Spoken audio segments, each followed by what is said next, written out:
Good evening, hello and good morning wherever you're watching us on the Oz Cycling YouTube channel. We're at the 2025 Oceania Track Cycling Championships. We're about to get underway with our evening of events here. We'll be starting off with the Para Elimination Championship. We've got the Elite Women Time Trial Final tonight, the Junior Women Team Sprint Final. We also have the Junior Men Madison, the Junior Women's Points Race, and both the Elite and Elite Women's, Elite Men's Madison Championship. So a big evening of racing ahead. Hope you can stick with us. Our first race will be out on track shortly.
Well, ladies and gentlemen, welcome once again to the Oceania Track Cycling Championships for 2025.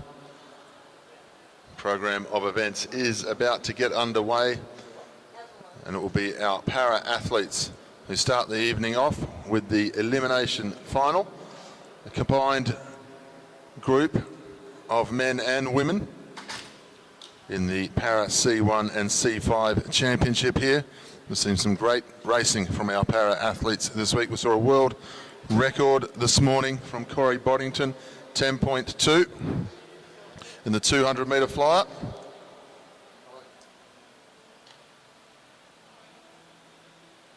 Matt, the riders on the bottom will be the C3s. They will roll a lap when they come around to get some momentum. When they come around, the 4s and 5s will come off the fence and join them. They'll do a further lap neutral, and when they all come around, the next time will start. Thank you.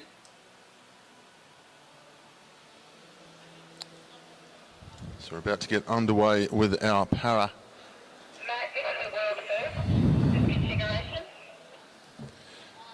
About to get underway with our para elimination. The World Cup in 2019 here in Brisbane, where we saw the para scratch races taking place. The first time it happened at the World Cup. This is the first time that an elimination has taken place at the Oceania Championships.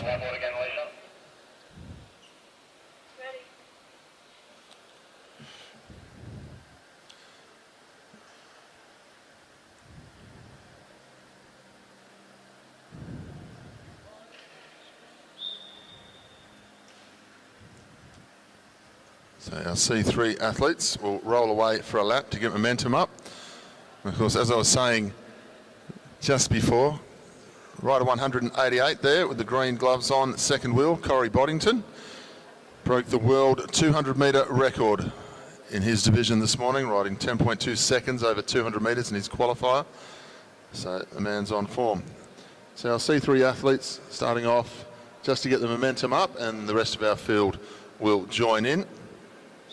They'll do a further lap to get themselves sorted before the whistle will sound and actually start the elimination. For those of you who may not have seen an elimination before, once the starter decides to get the race underway, every second lap the bell will sound and the last rider across the start-finish line will be eliminated. We've got a mixture of men and women in this one, a mixture of different categories, so there are a number of championships and medals to be handed out through this group. As you can imagine, it's always bragging rights with the para team. Everyone wants to outdo the other one. Big move up around the outside now from Max Sudholz. Bell will sound this time Next lap round, it'll be the last rider across that will be eliminated. The pace is on very quickly as they head down the back straight. Paige Greco at the back of the group at the moment, in a little bit of strife in position here as they come into the home straight.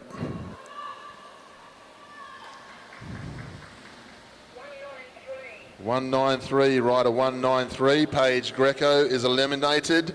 Paige Greco is eliminated.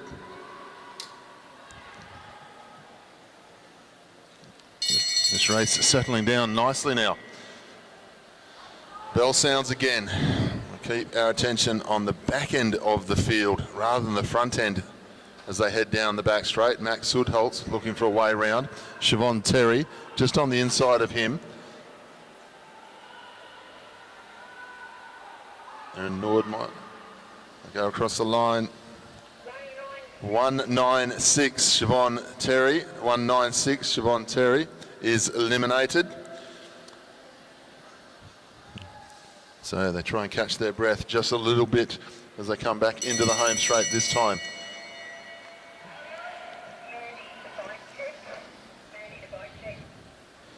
Max Sudholz in the yellow jersey at the back of the bunch. Just picking riders off as he wishes at the moment. Riding good position. Oh, touch of wheels there. We've lost one rider with a touch of wheels.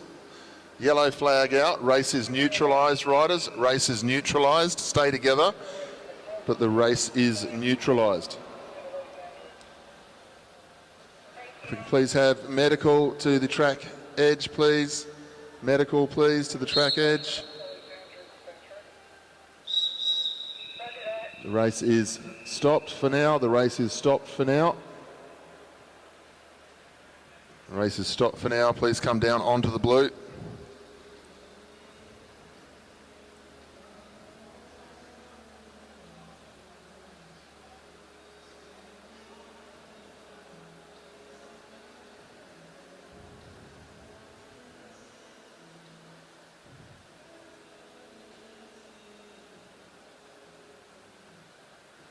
Unfortunate crash there. Looks like Kyle Willis may have just touched a wheel, which happens in bunch racing. And unfortunately, Siobhan Terry, there was nowhere for her to go because he was lying on the concrete in front of her, bike and person. Just roll around, keep the legs moving. Big round of applause for Siobhan Terry here.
So to all our Oz Cycling YouTube viewers, as you've seen, touch of wheels. Kyle Willis hit the deck, but we're going to go without Kyle on this one because he did bang his head, and just the concerns of concussion with these types of races. We don't want him to be in any trouble at all, and he was just having a little trouble with his balance, which he doesn't usually have a problem with in his category.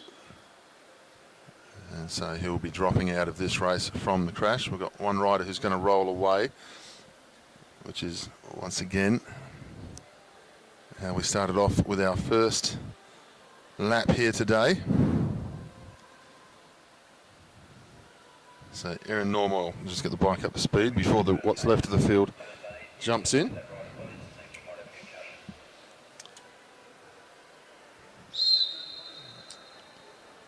So we start off again in our elimination.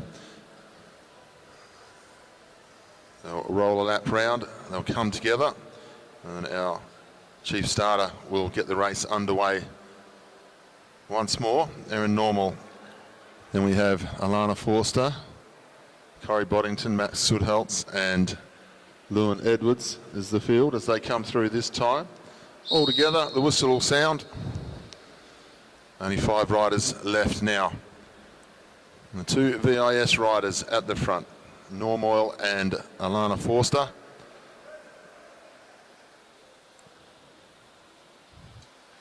And the bell will sound when they come to the home straight this time.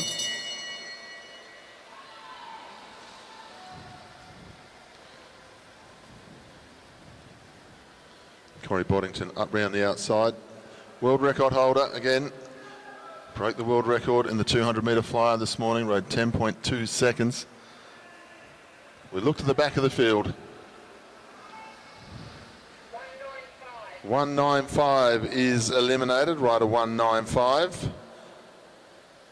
That is Aaron Normoyle. So Aaron is eliminated this time. 4 riders left. Alana Forster on the inside, very strong, fit cyclist. Up on the outside, Corey Boddington, then Lewin Edwards and Max Sudholtz in the yellow. Alana Forster looking for a way through here.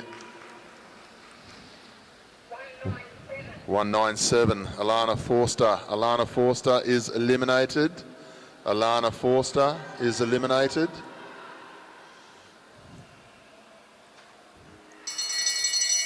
Coming to the home straight again. 1 more to come out before we go down to 2 to sprint for the finish.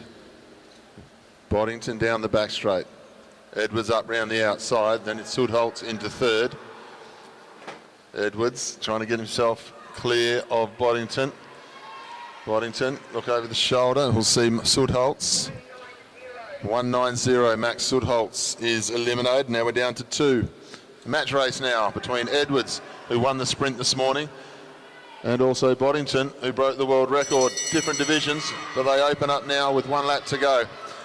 This is for the sprint finish. Boddington having a look over the shoulder. Edwards leads down the back straight now, taking on the world record holder nicely here. Edwards leads, Boddington on the wheel. They'll come into the home straight. Edwards with too much on the gas here. Lewin Edwards will cross in first, Boddington in second. A great race there between Edwards and Boddington.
Ladies and gentlemen, we move on to the next of our finals here this evening, and this is the elite women time trial over 1,000 metres. Our first rider to come onto the track, please welcome rider number 78 from New Zealand. This is Megan Baker. Megan Baker rode a 1:09.317 this morning to qualify 8th for the final.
Megan Baker away now in the final of the elite women time trial this evening. 8 qualifiers. Baker rode 1:09.317 this morning. Big changes in the women's disciplines this year. The individual pursuit has gone from 3,000 metres to 4,000 metres. We saw Brioni Botha take the world record this week, running 4:31. And then this morning we had Elise Andrews, the dual Olympic champion. She went out and set 1:04.697 as the fastest time ever done in the world. So sits there with the unofficial world record. I'll be looking forward to seeing what Elise can do when she comes out onto the track this evening. 1 lap to go this time for Megan Baker.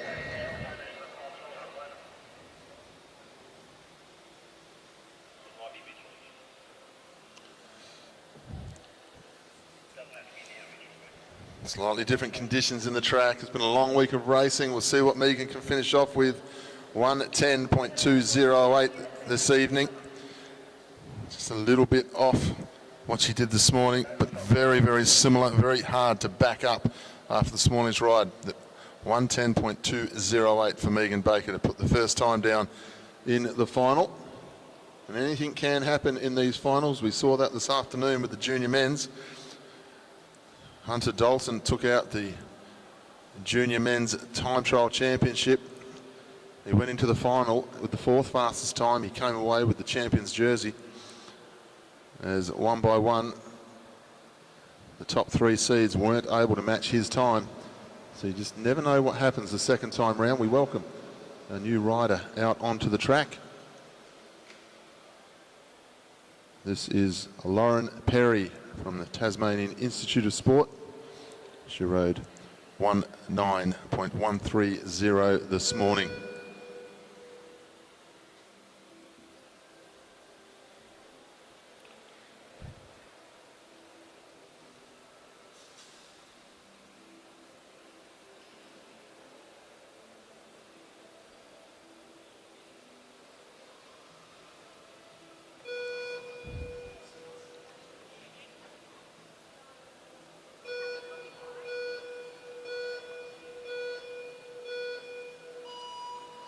Lauren Perry underway, former junior world individual pursuit champion. She's turned her craft to track sprinting now with the faster division, and they've added 500 metres on to the 500 metre time trial and made it 1,000 metres. Should suit her nicely as the race, this development of this discipline develops over the next couple of years. Goes through, fastest first lap so far, 21.9. She rode a 1:09 this morning, a short one as well, just 1:09.1. We'll see how she goes through the 500 this time. 37.844, trailing off the time of Megan Baker a little bit. Conditions can change in this velodrome as the day progresses. We may have found a little bit of a slower track here this evening. The atmosphere inside. She goes through 53.753. Day 4 of competition. Lauren Perry heads down the back straight, not slowing down though. This is what we like to see in a 1,000-metre time trial. Like to see the riders just consistently hold on to that pace, and she's doing so nicely. She'll stop the clock. 1:10.324, similar time once again to Megan Baker. And both are travelling about a second slower than they did this morning, which could be everything to do with the track conditions here this afternoon.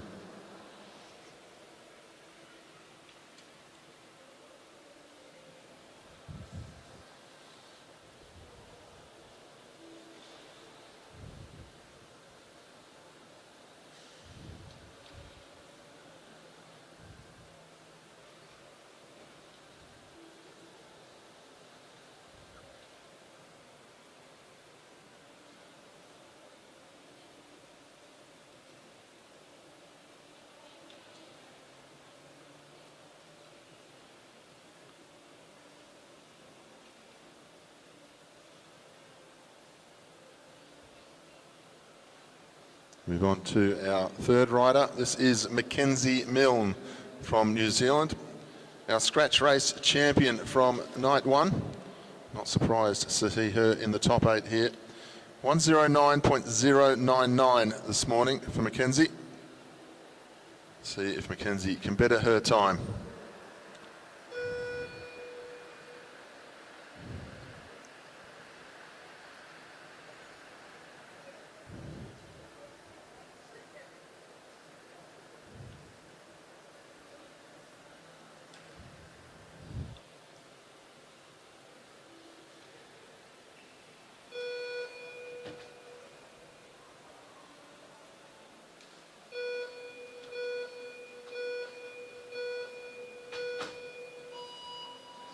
Mackenzie Milne away now. Velo double disc bike looking very good as she gets the gear going away from the start line. So we've seen two very distinct ways to ride the 1,000-metre time trial here today through the junior men and also the elite women. Absolutely flat out from the start. The same way you'd ride a 500-metre time trial. Then the process is just trying to hang on to the pace the whole way through. And we've seen the other end of the scale, starting off a little bit slow and just not slowing down. The only problem with starting off a little bit slow and not slowing down is you may cross the line with a little bit left, and that's not what you want in a 1,000-metre time trial. Mackenzie Milne, she's trying to ride into this one. She went through the first 500 in around 38 seconds, so she's got some work to do, and she comes through now with a lap to go. Sitting in third place. Judging by the time so far, it indicates there's a little bit heavier out there on the track tonight against the stopwatch. Mackenzie Milne looking smooth, looking strong, coming into the home straight though. We'll see where she's going to stop the clock this time. Once again, another 1:10.362 for Mackenzie Milne. She goes to third fastest, so our seedings from this morning are being reversed at the moment. But the time's very close, 1:10.2, 1:10.232, and then 1:10.36 for our first three riders.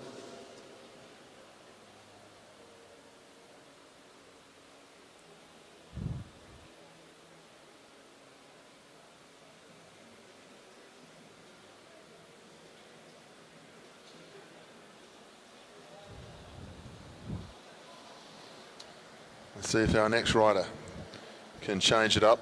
Nicole Duncan. She rode a 1:08.729 this morning. Great improvement. She rode 1:12 to win the New South Wales Championship very recently. So a rider who was definitely on form, Nicole Duncan.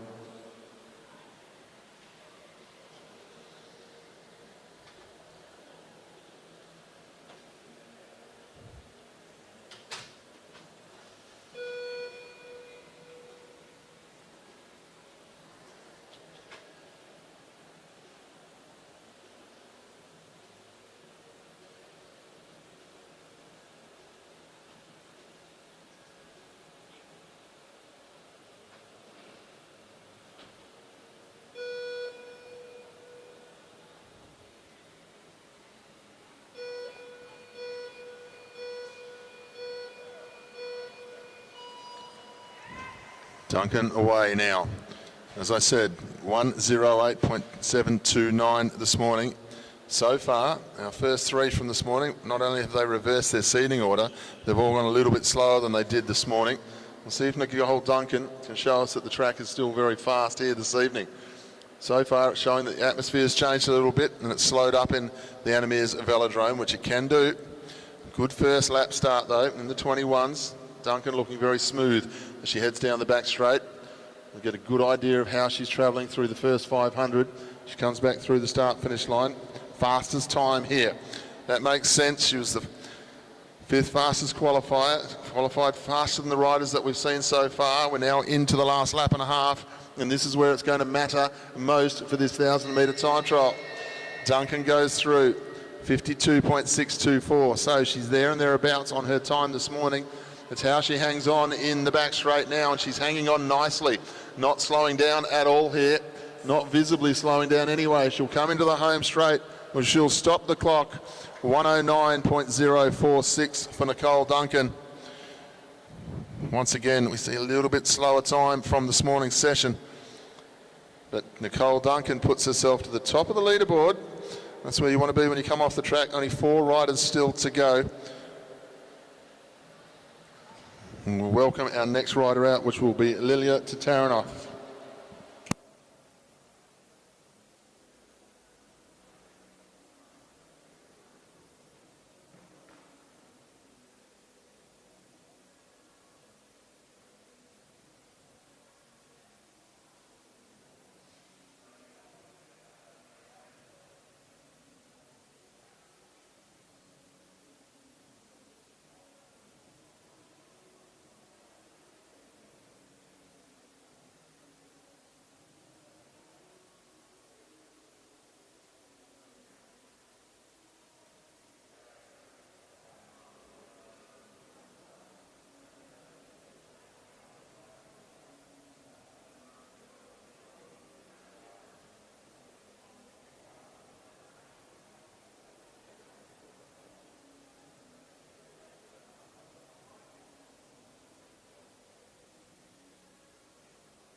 Lilia Tatarinov, no surprise, explosive out of the blocks. She will fly over this first 500 metres, Lilia Tatarinov, and then she will just try and hang on to the speed all the way to the end. Great ride this morning of the 1:08.592, straight out of the junior ranks into the elites. Fastest first lap, 20.3, almost over a second quicker than everybody else so far. Looking very strong, looking very smooth. She'll come through the home straight now through the first 500, 35.919. With Tatarinov heading down the back straight. Lap and a half to go now. There's no movement in the head or the shoulders. It shows she's going to be very strong through this next part. Now's the time to really hang on to the pace for Tatarinov. Leads through 51.87, faster than anybody to this point. You can see down the back straight, now it's starting to get tough. Burying the head, trying to hang on to the pace here for Lilia Tatarinov. Can she hang on to top spot as she comes into the home straight this time? She'll go down, she'll stop the clock, 1:09.410, just outside the time of Nicole Duncan. Great ride by Tatarinov. But you can see the last half lap, the body just started to change and it got very, very heavy all of a sudden. So Nicole Duncan stays top of the leaderboard. We've got 3 riders still to come.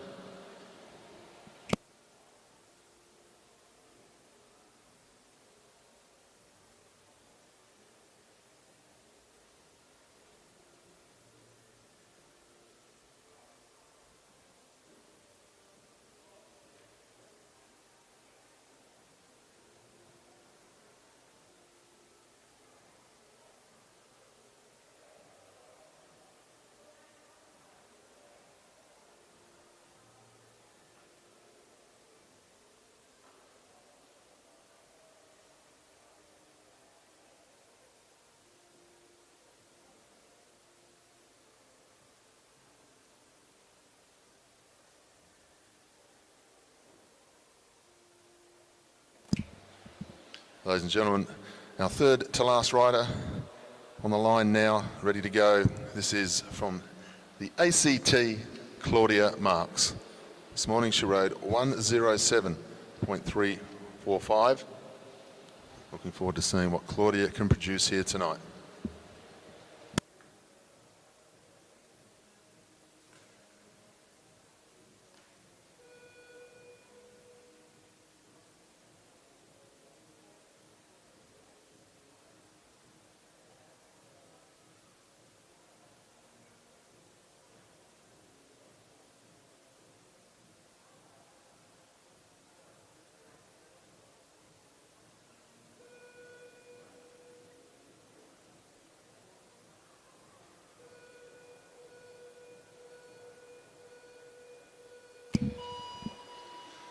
Claudia Marks gets away now on the ACT, rode a 1:07 this morning, sat in the hot seat for the entire journey right up until the likes of Sian Fulton and Elise Andrews, who are never to be confused on this track ever again, were the last 2 to go, and they eclipsed the ride of Claudia Marks.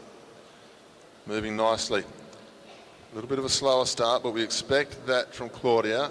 She's one of those riders that will ride into this distance and get faster and faster and not really slow down in the final lap. Through the 500, she's gone from 3 to 2. Claudia Marks looks so smooth, so strong down the back straight. Lap and a half to go, no change in the pace. She is moving nicely. Let's get behind this ACT rider. Chance to get on the podium here at the Oceania Championships. Second fastest at the moment, still trailing the time. A little bit of Nicole Duncan. Marks with half a lap to go. She's not slowing down though. Once again, she is powering through this last half lap. Claudia Marks comes up. She'll stop the clock. 1:07.594. Almost identical ride to this morning. This morning she rode 1:07.345. She sits top of the leaderboard with 2 to come with a 1:07.594. Well done.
Sian Fulton representing New Zealand, our new rider, second to last to go, rode 1:06.564 this morning.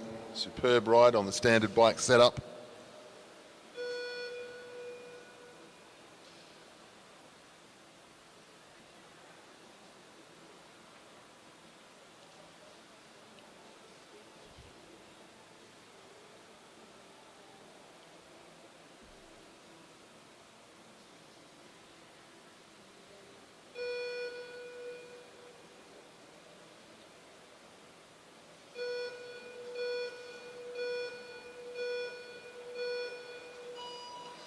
Sian Fulton away now. Rode very strongly this morning. The good part of 3 laps this morning, she was ahead and just matching Elise Andrews for the ride. It was only the last lap that really started to make the difference between the two.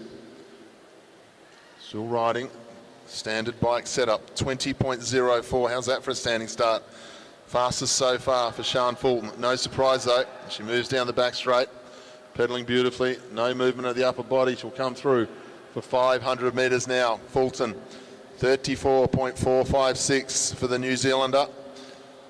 Heads down the back straight. Just shifting around in the saddle a little bit there, Sian Fulton. Lap and a half to go now into the home straight to hear the bell. Still moving nicely. 49.994. She rode a 106.564 this morning. It's getting a little bit heavier this evening for Sian Fulton. She's the fastest out there to this point in time and still moving nicely, but you can see she's starting to labour as she comes up towards the line. 107.077 outside her time of this morning, but the fastest time here this evening thus far. Great ride from Sian Fulton. 2 1,000 metre time trials in the day is a heavy task load, and this is the 4th day of racing as well.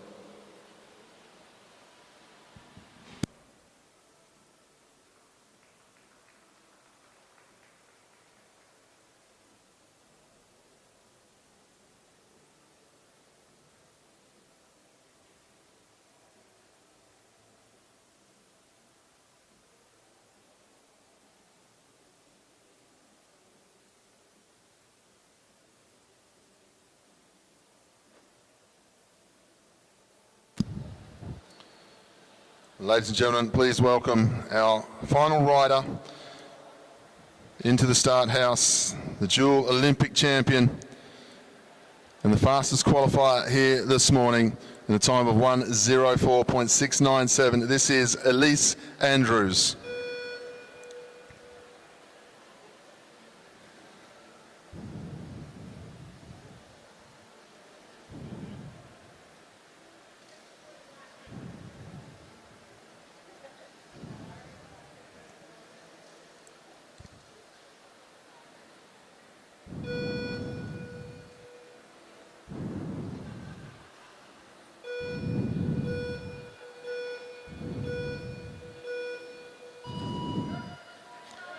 Andrews away. No messing about with the setup. He's got the full time trial bike set up to discover what these 1,000 metre time trials are all about instead of the 500, which the women have been so used to for so long. Elise Andrews, strong up into the bars now. 20.2 for the start, just a little bit behind Sian Fulton. And see what the difference can be with the handlebars and the Olympic champion pedaling the bike. She'll come through this time. Still second fastest at this point, 34.519 for Elise Andrews. Definitely different conditions out there at the moment, but she's not slowing down at all. No chink in the armour yet for Elise Andrews as she comes through with 1 to go. Goes to top spot, 49.207 here for Elise Andrews. She's still moving nicely, hardly slowing down at all. It's getting heavy though as she comes through the bend. Let's get behind the dual Olympic champion. What can she post here this evening? 1:05.025 for Elise Andrews. The second fastest time ever done in the world. This morning she rode 1:04.697. Ladies and gentlemen, when she comes into the home straight, please make some noise for Elise Andrews. That was a superb ride and showing the world this is the benchmark that you have to get to.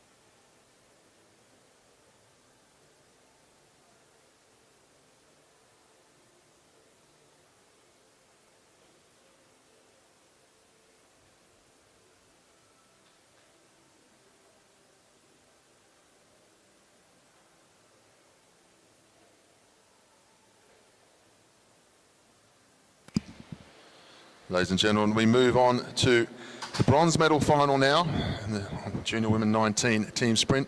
We welcome in the back straight Paige Squire, Hope Harnety and Indiana Plant in the Australia D team. In the home straight we welcome Victoria Smith, Olivia Wright and Ella Liang in the Australia B team.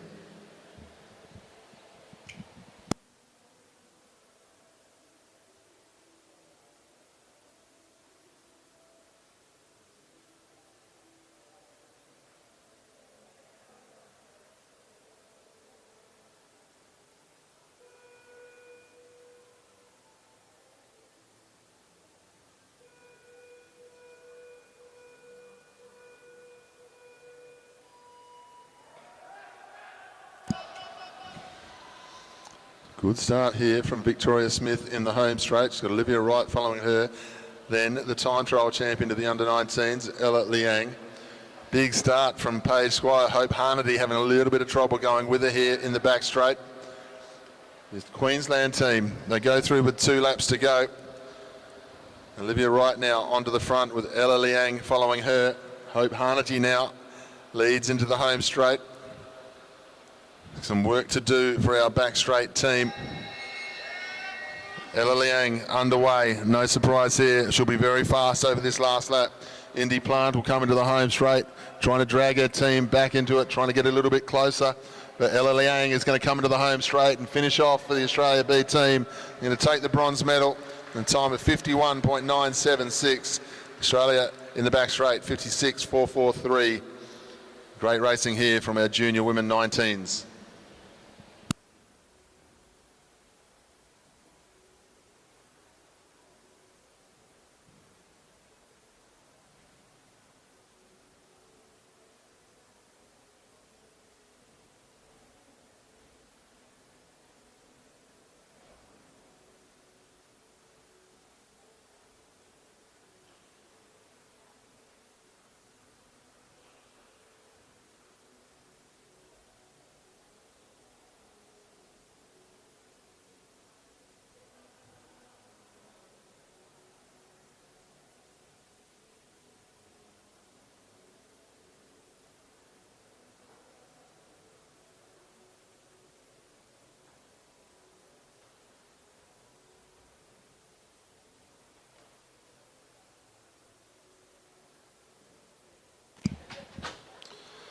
Ladies and gentlemen, we move on to the gold medal final now.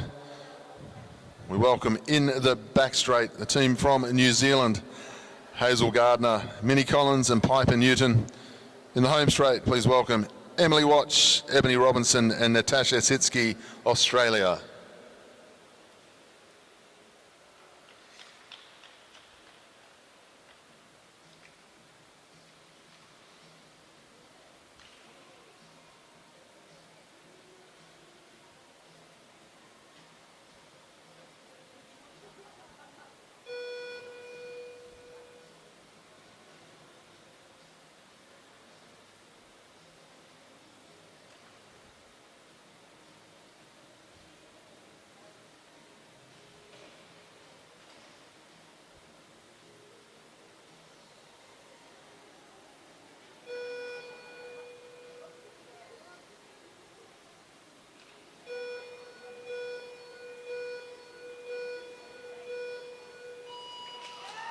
Away in the home straight, the Australian team are eager to get out of the blocks there. Emily Watch, she'll try and get them started. Gardner for the New Zealanders. It's a nice start here from Gardner.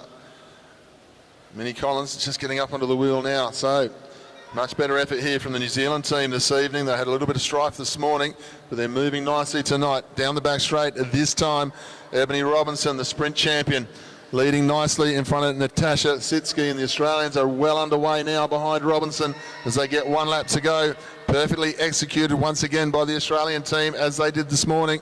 The New Zealand team, a little bit of work to do, but Sitsky's too quick at the moment. Natasha Sitsky from the ACT is the anchor here for the Australian team, and she takes them across the line beautifully, 51.796. New Zealand just outside the time. They'll take the silver medal.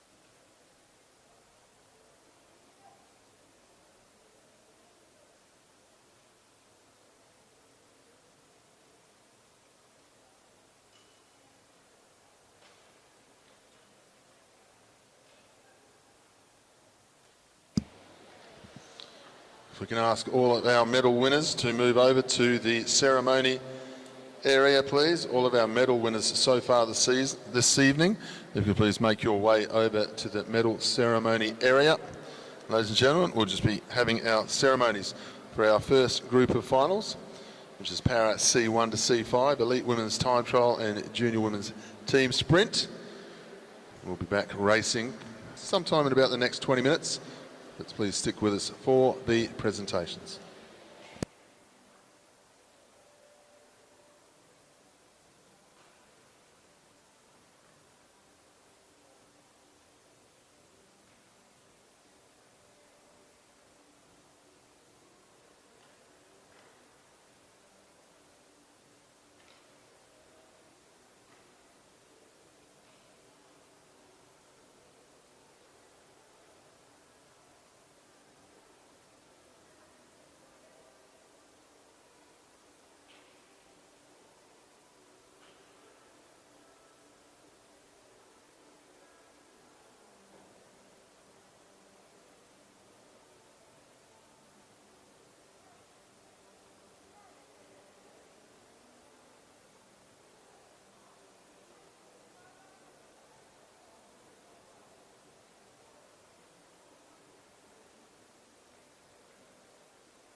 Ladies and gentlemen, please turn your attention to our medal ceremony for the Para C1 to C5 Elimination Championships.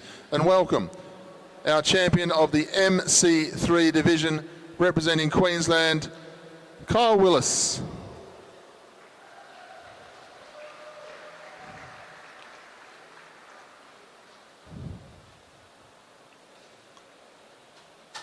Ladies and gentlemen, please show your appreciation for our Oceania champion.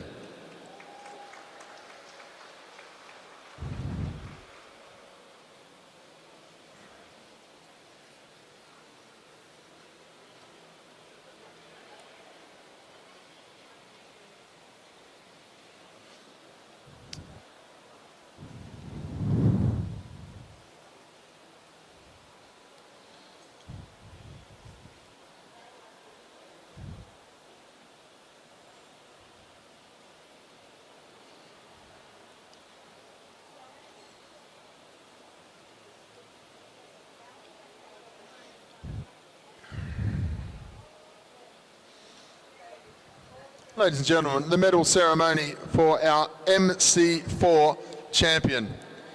Please welcome Corey Boddington.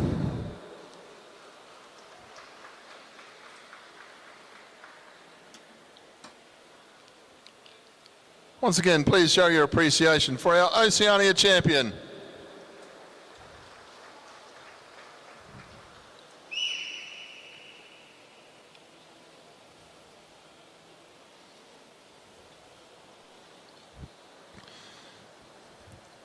Ladies and gentlemen, the presentation for the MC5 Elimination Championship. In second place, winner of the silver medal from the ACT, Max Sudholz.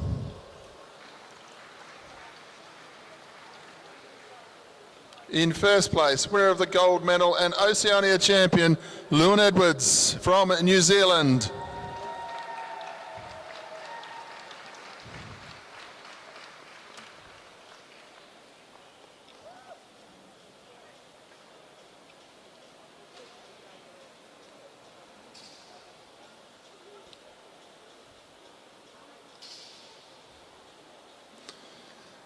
Ladies and gentlemen, the presentation for the winner of the WC5 category elimination final.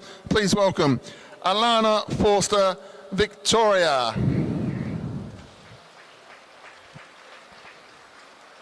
Please show your appreciation for our champion.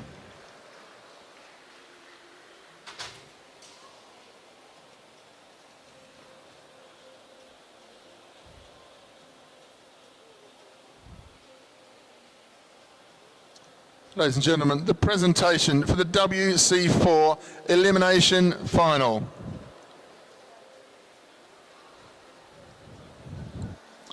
In second place, winner of the silver medal, Siobhan Terry, New Zealand.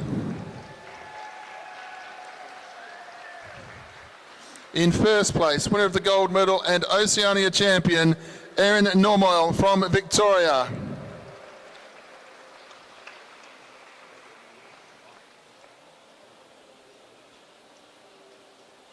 Once again, please show your appreciation for our champion and medalist.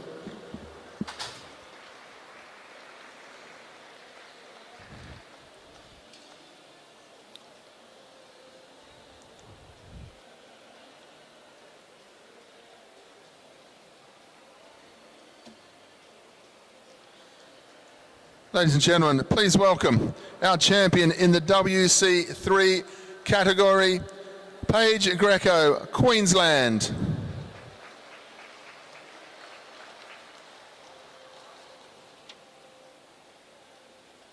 Once again, please show your appreciation for our champion.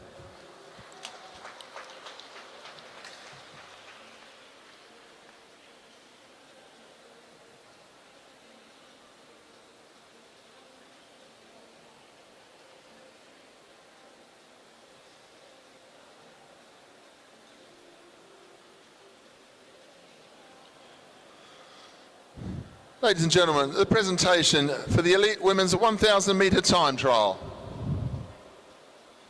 In third place, winner of the bronze medal, representing the ACT, Claudia Marks. In second place, and winner of the silver medal, representing New Zealand, Sian Fulton. In first place, winner of the gold medal and Oceania champion, Elise Andrews, representing New Zealand.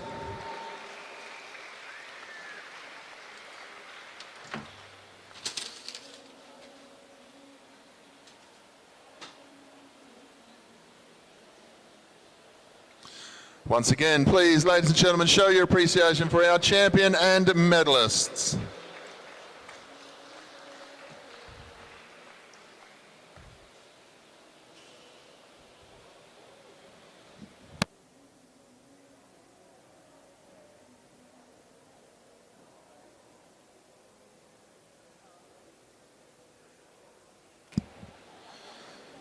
Ladies and gentlemen, we move on to the presentation of the Junior Women 19 Team Sprint Championship. In third place, and winners of the bronze medal, Victoria Smith, Olivia Wright and Ella Liang, representing Queensland.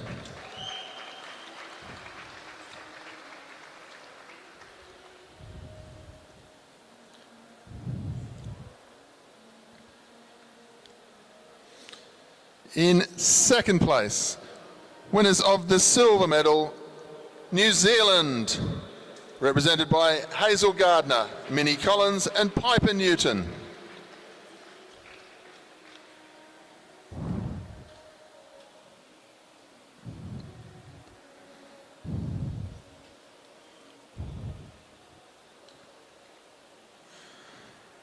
In first place, winners of the gold medal and Oceania champions, Australia, represented by Victoria Smith, represented by Emily Watch, Ebony Robinson and Natasha Sitsky. My apologies.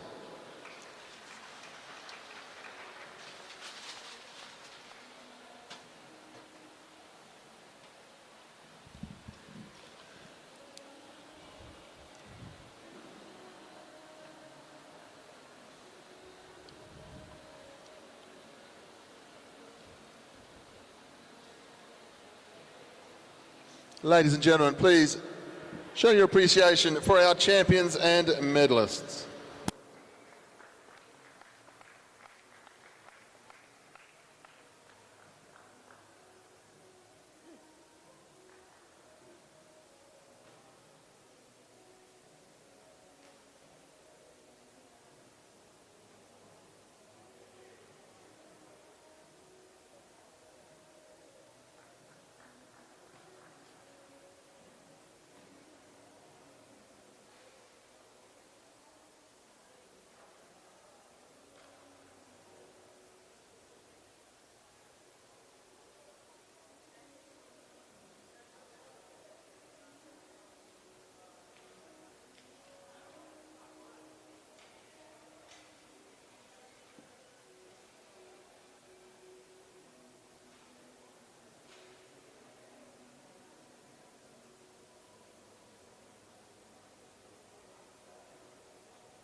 Ladies and gentlemen, we'll just wait for our officials to get into place.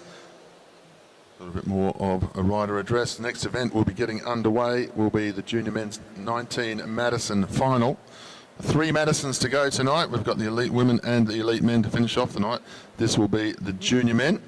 After this we'll have the junior women's point score as well. So a great night of bunch racing, all the action to come. They'll be out on track shortly, over 120 laps. Matt Pointer joining you all this week, and tonight once again, happy to say I'm being joined by Andre Dubier, who'll be giving us a hand through the Madisons and point races. Hopefully he'll make less mistakes than me tonight. I'm going well.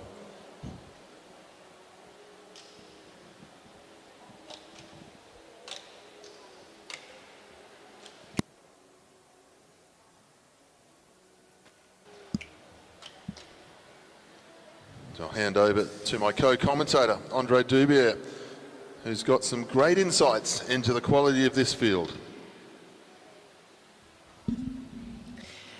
Thank you very much, Matt, and thank you for having me once again for our Under-19 Men's Madison. We've got 5 teams here on the start list. Team number 1 represented by Alexander Hughes and Toby Jones. The Queensland pairing, they were very strong in the Elite Men's Madison Championships, which were held down in Melbourne a couple of months ago. They rode up as a pairing and they were very competitive amongst a top quality elite men's field. So they are a real danger pairing. We know their strength as individual riders, and when you combine them in a Madison Championship, they are a formidable force. Team number 2 is one of our New Zealand teams in Hunter Dalton and Robert Turnbull, 2 very strong riders as well. It'll be interesting to see what their tactics are coming into this race. Team number 3 is represented by Cole Paris and Sterling Jarnell, our second of our New Zealand teams. 2 very strong riders as well. We saw them active in the championships that we've already seen. In the elimination races, they were right up towards the front. Our third New Zealand team, team number 4, is represented by Oliver Clark and Joshua Grieve. Again, a very strong pairing here. We saw Joshua Grieve very active in the points race. He was off the front, a very attacking style rider. So it'll be interesting to see what the pairing does here. Are they going to attack early on, try and make the race hard, or are they going to sit back and wait for the sprints? And our final team, team number 5, Zachary Douglas Savage and Lachlan Walters. Again, a very strong pairing from Queensland. We saw Zachary Douglas Savage attack early on in the points race. Likewise, Lachlan Walters was right up amongst the medals for a long period of time in that points race. So, those are your 5 teams, ladies and gentlemen. A reminder and perhaps a little bit of a refresher about the Madison and the way that it works. We've got 120 laps here for our under-19 men's. Sprints every 10 laps. Points will be allocated 5. 4 of the 5 teams will be scoring points. If you do take a lap, that is 20 points added to your total. Reminder that the final sprint is worth double points, and we've seen in a few of the Madison Championships and the Points Race Championships how pivotal that final sprint can be, and I wouldn't want to discount that out in a race like this. You might be wondering, how does the pairings work? Well, as we see here, the team of Savage and Walters, you swing in your partner. You're roughly out of the race for around 2 or 3 laps, and then you will swing your partner in. As we see a change here from the New Zealand team, team number 4, that's Oliver Clark and Joshua Grieve, and they make their change. So that's the Madison, ladies and gentlemen. We've got 114 laps on the board at the moment, so that is 4 laps until our sprint. Currently led by our Queensland team, team number 1, Alex Hughes and Toby Jones. They're up towards the front. They'll be looking to score early points. Locked in on their wheel, team number 2, represented by Hunter Dalton and Robert Turnbull. We've got 500 metres now until the first of our sprints. You can see the teams looking for their final changes before the sprint, and the pace is applied from team number 1. And in they come. Here's 1 lap to go. Team number 1 leads them along. Locked in behind them, team number 2. And chasing behind is the rider of Walters. He's trying to get back onto terms with them, but team number 1, they'll take out this first of the sprints. Will we see a continuation of the pace after? Upswings, team number 1.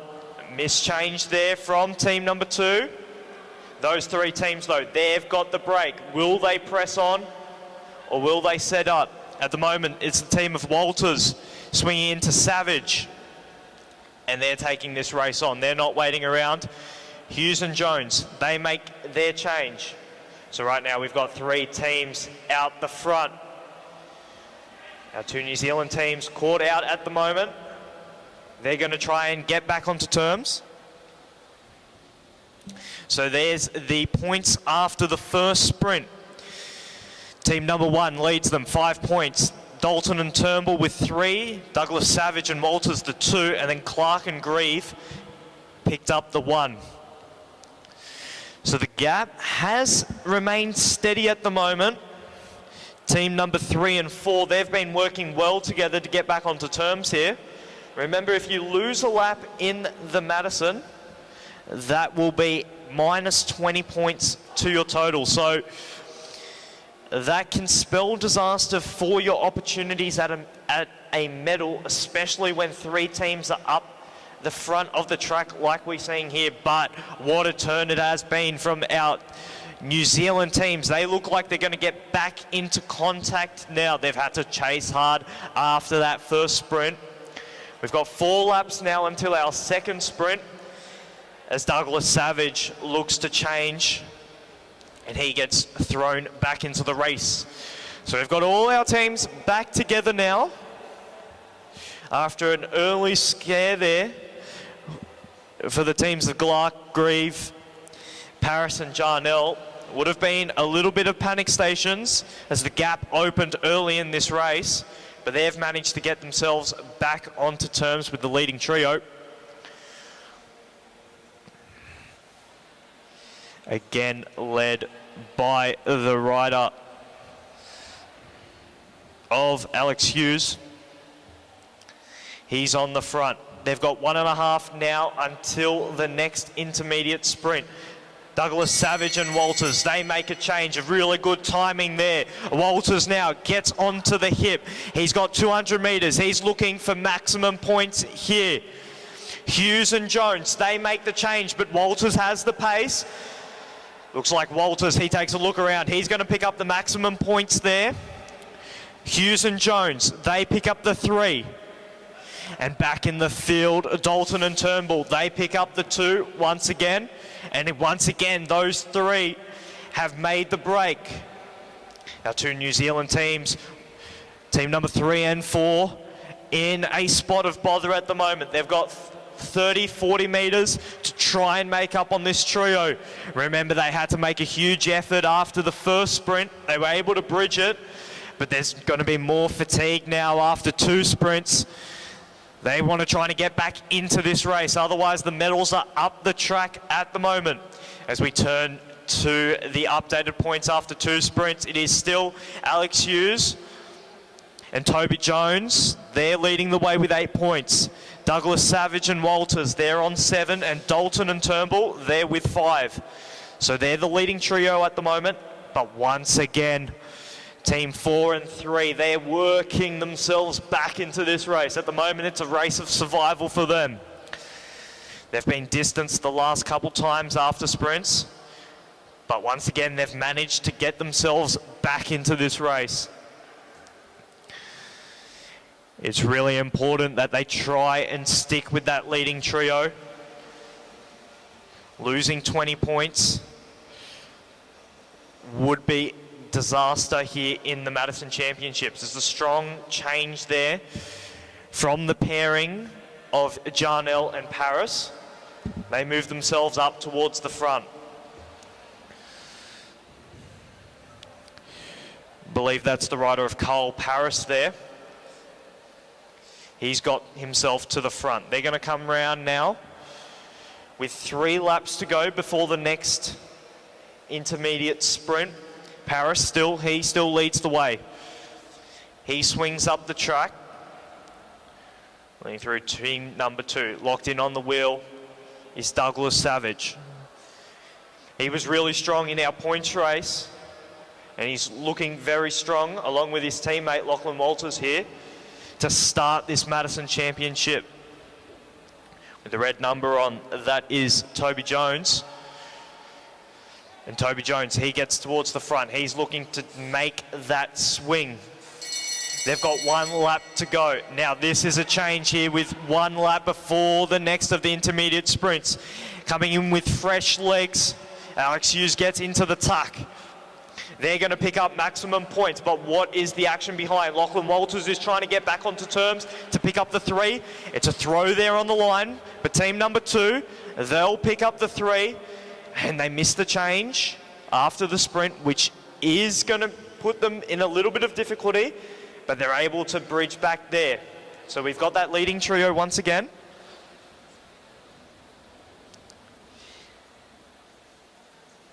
And they've got back into the race. Team number 4 and team number 3 back in contention. It's a good setup to start this race. We heard Andre's appraisal of the field before the start, and he did mention Hughes and Jones are going to be very hard to beat.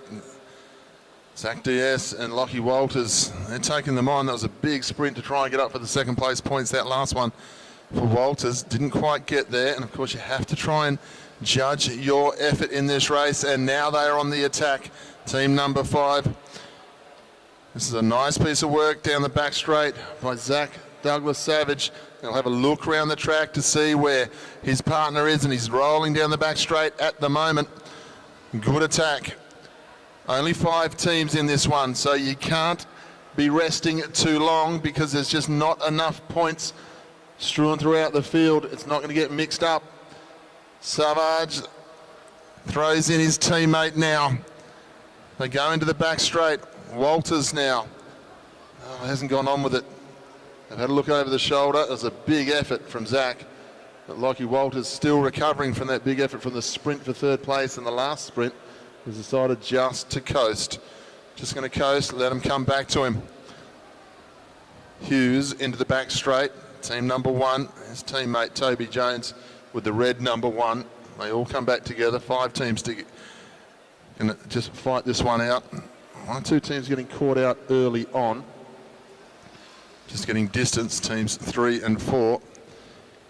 There's Clark and Grieve and Paris and Jarnell.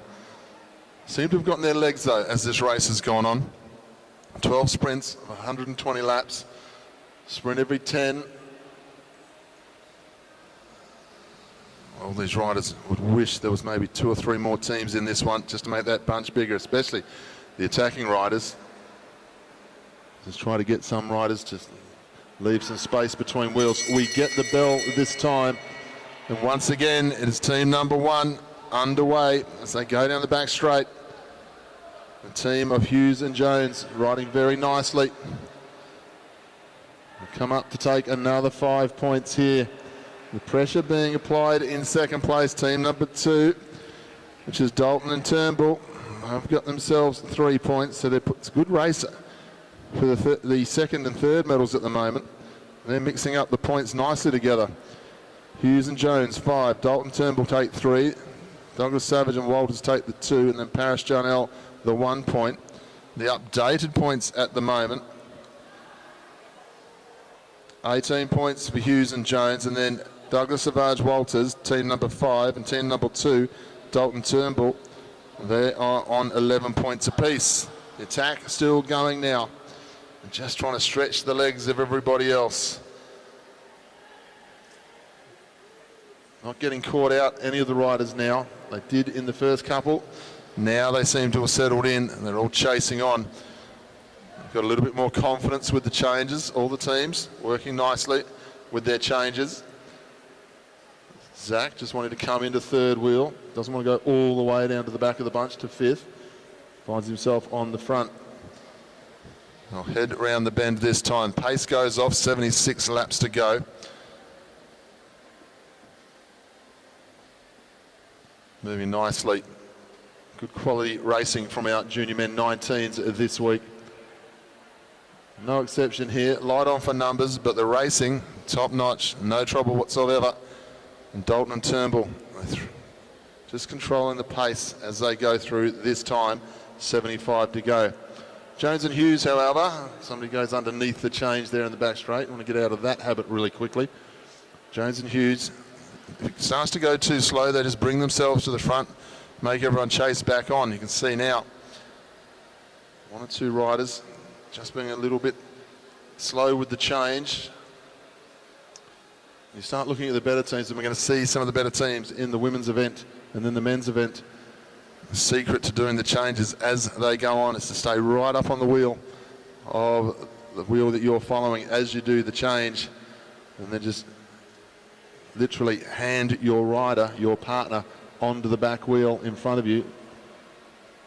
As time goes on in these races, you start to see teams get quite tired and they'll lay right off the wheel before they do the change, which means the hand sling is just getting you back onto the wheel. They hit out down the back straight this time, and it's a team of Douglas Savage and Walters setting the pace on the front. Good change here for Hughes and Jones. Now Zach Diaz goes in. He's going to have to take on the number one team down the back straight. Got caught on the hop a little bit as they come into the home straight this time. The Hughes-Jones teaming go to 23 points, but a point difference now between Douglas Savage. A couple of points difference. They were able to put some space in between themselves. Douglas Savage and Walters. Dalton and Turnbull only took the 1 point, Paris Jarnell 2, so Douglas Savage and Walters just give themselves a little bit of a buffer of 2 points. This is going to be interesting to see how it plays out throughout the rest of the evening. It certainly is, Matt. It's good to see the team of Paris and Jarnell. They've got themselves amongst the major points there. They look like they were in a little bit of spot of bother in the opening 20 laps. Now they seem to have found their rhythm, found their legs a little bit. Remember, this race is 120 laps, so a lot can change in the opening of the race. Some teams that aren't so active early on can really start to make huge improvements in the closing sections of this race. Remember, 20 points is up for grabs if you're able to take a lap on the field. Now, when the legs start to fatigue, the opportunities for laps taken and laps lost really start to present themselves. And I expect we could see a little bit of that action as we approach the halfway point of this under-19 men's Madison. Quick look at the points as they stand at the moment. It's team number 1 leading the way. They're on 23 points. Team number 5 on 14. And then team number 2 on 12. So that's your podium as we approach the halfway point. Still 4 laps to go until our next sprint, as we see the change between Jones and Hughes. One thing about that number 1 pairing there, you've seen it in the last few changes. They've timed their changes pretty well.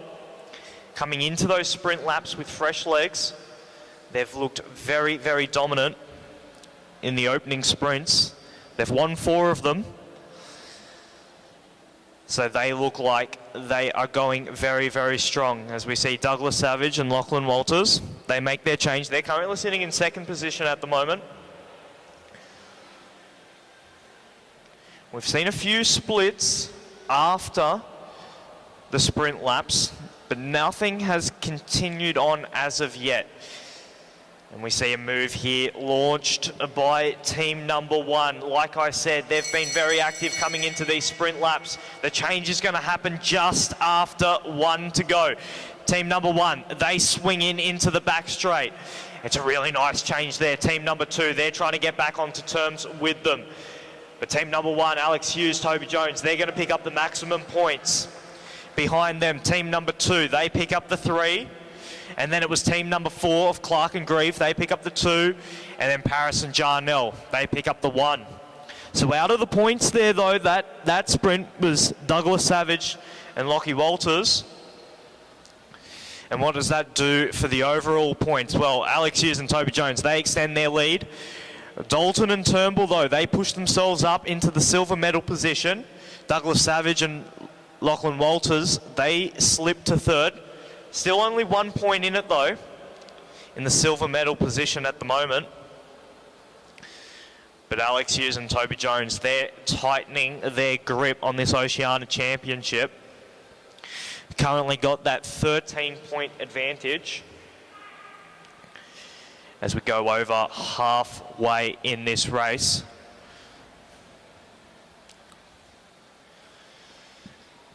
Again, we've seen a flutter of movement immediately after the sprints, but it's always been brought back together, the 5 teams working their way back.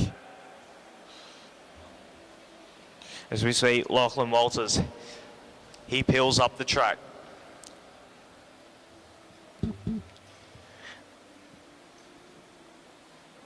That's Alex Hughes pulling up the track as well.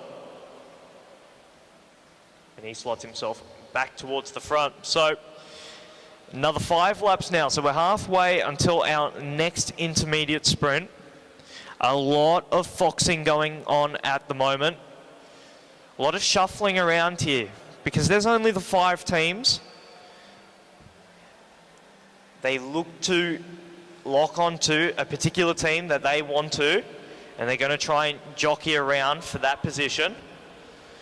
Team number 2, they change. Likewise, team number 1.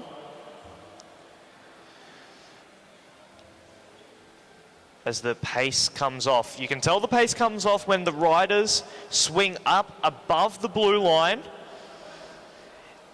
And I was going to say that's a perfect time when a team can launch. And we see that. Team number 3, that's the team at Paris and Jarnell. They're currently sitting in 4th position at the moment in this Madison Championship. They make the change.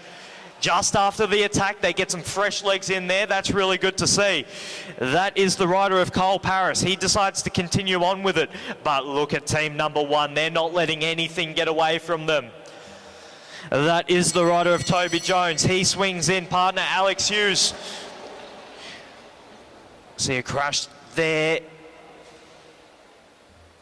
The race is out in front.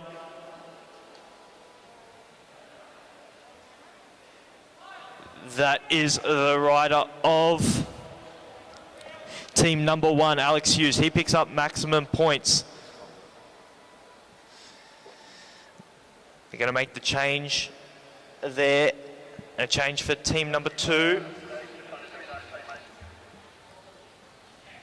Unlucky crash there. Need a front wheel change in the home straight. This is the case with these carbon wheels. The tubular tyre just coming away just a little bit there. It's not unusual. The carbon wheels have got no give in them whatsoever. That's what the tyres clearly do. Hughes and Jones, 33 points now. Douglas Savage and Walters on 17. Then Dalton and Turnbull on 15. They're going to have to get through this next little piece. Gentleman's agreement, it looks like at the moment, on the front of the group. The fall has done some damage.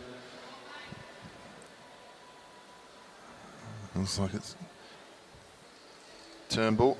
Looks like the rider's still out on track as they head down the back straight. Red numbers. No pace on in the actual bunch here. The New Zealand pairing getting caught out with the change, losing a bit of distance. Now find themselves in a spot of bother, half a lap behind the rest of the field. Lachlan Walters has spotted that. He turns on the pace. The 2 teams could be riding themselves back in through somebody else's bad luck here, but that is bike racing. It's great to see team number 2 getting back up onto the bike.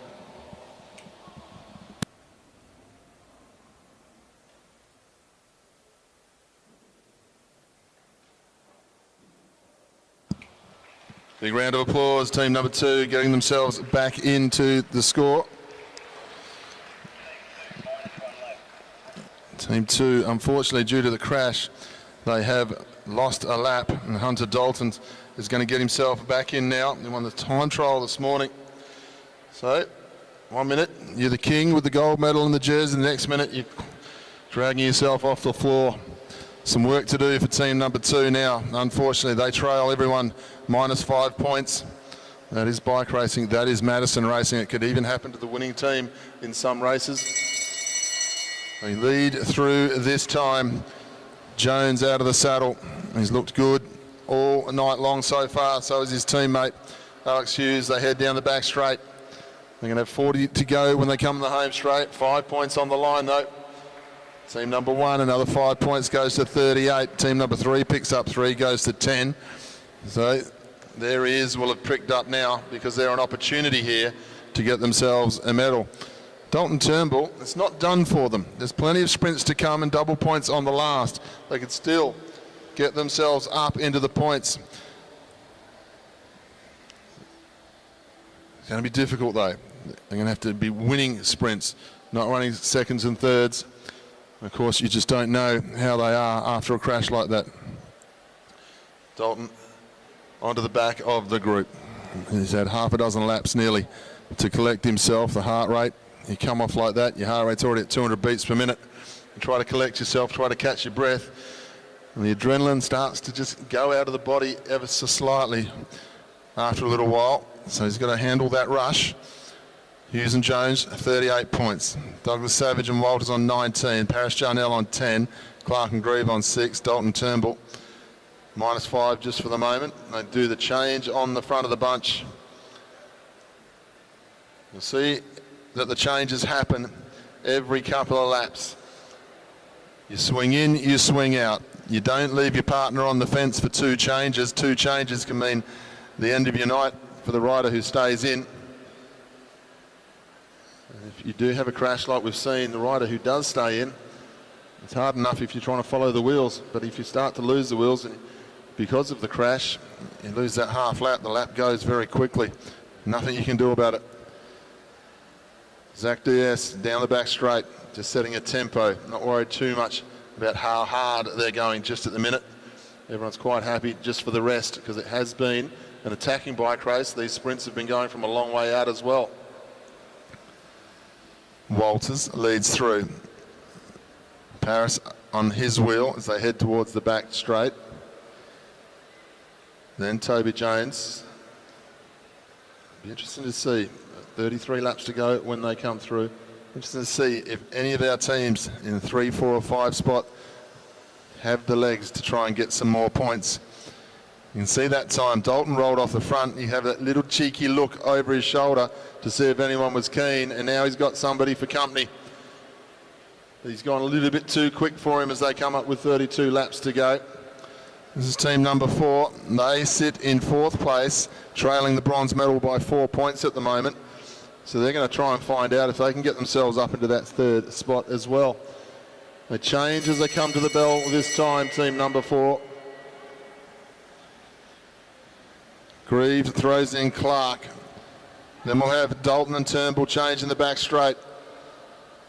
Big ask for Turnbull now. Then we've got our 2 Queensland teams chasing as well. So the points going elsewhere this time. Turnbull tries to get the points. He's recovered straight around the outside. Now they're going to fight each other down the back straight. That attack is nullified straight away. A great turn of pace there from Turnbull. Just not able to come over the top, but really strong to see. Good signs for team number 2. They did lose that lap, but they're still in with a chance here. There's only a 13-point difference. They've still got 3 sprints up, so mathematically still very possible for them to get themselves up amongst the medals. Remember, they were sitting there 2nd, 3rd position for most of this race. Unfortunately, with that crash, they've slipped down to 5th, but they haven't given up, and that's great to see from the New Zealand team. Looking to the top of the standings, though, Alex Hughes and Toby Jones, they've got one hand on the gold medal already, 40 points. They've got a 20-point lead at the moment over the other Queensland pairing of Douglas Savage and Lachlan Walters, who are currently sitting on 20 points. In 3rd place at the moment, it's a bit of a battle here. Clark and Grieve currently in 3rd position. They've got themselves 11 points. But just trailing them by the 1 point is Paris and Jarnell. They're on 10. So all to play for here in the under-19 men's Madison. 25 laps to go. So that's 3 sprints. Remember, the final sprint, double points. And we did flag it earlier that that could prove pivotal. And coming in with only a few laps left to go, there is not a lot separating the medals at the moment. At the moment, you have to say, though, Alex Hughes and Toby Jones, they've rode a near perfect race. They've won almost all of the sprints thus far. showing their class, backing up their performance in Melbourne a couple of months ago. So we see another attack here launched by the rider of Robert Turnbull. He was in the race for about 5 or 6 laps while his partner had that incident, and now he's gone on to the attack. They've got 2 laps now. That's 500 metres until the next intermediate sprint. They're trying to pick up the 5 and get themselves right back into medal contention. But team number 1, they're not letting anything go here. They want to secure this race. They're going to make their change now with just over 1 lap to go. In swings Toby Jones. Behind him, Lachlan Walters. Behind him, the team number 4. They're trying to get those points as well. Remember, they're in a battle for the bronze medal position. But it is going to be team number 1. They're going to grab themselves the maximum points. Lachlan Walters and Douglas Savage, they're going to pick up the 3. And then it will be Clark and Grieve. They're going to pick up the 2. And then Dalton and Turnbull, the final point on offer. But look here, there is a split. 3 teams off the front. Teams 5, 1 and 4 currently. They're our top 3 teams at the moment, and they're the 3 teams leading this bike race at the moment. Paris and Jarnell, they're trying to get themselves back onto terms. That bronze medal is slipping away from them at the moment. Before the last sprint, the difference was only 1 point. Now it's out to 3. 2 sprints remain, so they're certainly not out of this. But the team of Clark and Grieve, they look strong in that last sprint. They make their change. Likewise, team number 3. And the pace goes off in our under-19 men's. 16 laps, so 4,000 metres left in our under-19 men's Madison in our Oceania Championships. Alex Hughes and Toby Jones, they lead the way. They've got a 22-point advantage. So unless a lap is taken, they will be your gold medalists. But there is a huge battle on for the rest of the medals in our under-19 men's Madison. 15 to go as they head through. This has been a good display by Hughes and Jones. Good fight back from Douglas Savage and Walters. Before the crash happened to Dalton and Turnbull, there was a great contest between those 2 teams. Now the contest has swung the way of team 4 and 3. There's Clark, Grieve, Paris, Jarnell. They've gone from 4th and 5th to now fighting it out for a bronze medal situation. 5, 3, 2 and 1 on the next sprint, and then there's double points on the last. Still that slim opportunity for Dalton and Turnbull. In actual fact, they're not in a position to be able to pick up, even if they won the last 2. They're only going to end up with 14, and points are going to go somewhere. Mathematically, it's just possible, but somebody else has to have some bad luck. They come to the home straight with 12 laps to go now. Team number 4, Clark and Grieve. They've got a sniff of that bronze medal, and they're not going to let it go now. But they are going to get a real contest from Paris and Jarnell as they come to the home straight. Bell lap, changes in the middle of the straight. Oh, missed change there, not happy either. They go down the back straight, out of the saddle. The Hughes and Jones show, go on with it. Walters follows them. Good piece of bike riding. Didn't worry about the traffic furniture at all. Hughes just keeps going. He's got Walters for company. That's going to give them the half century of points. They head down the back straight, the 2 Queensland teams.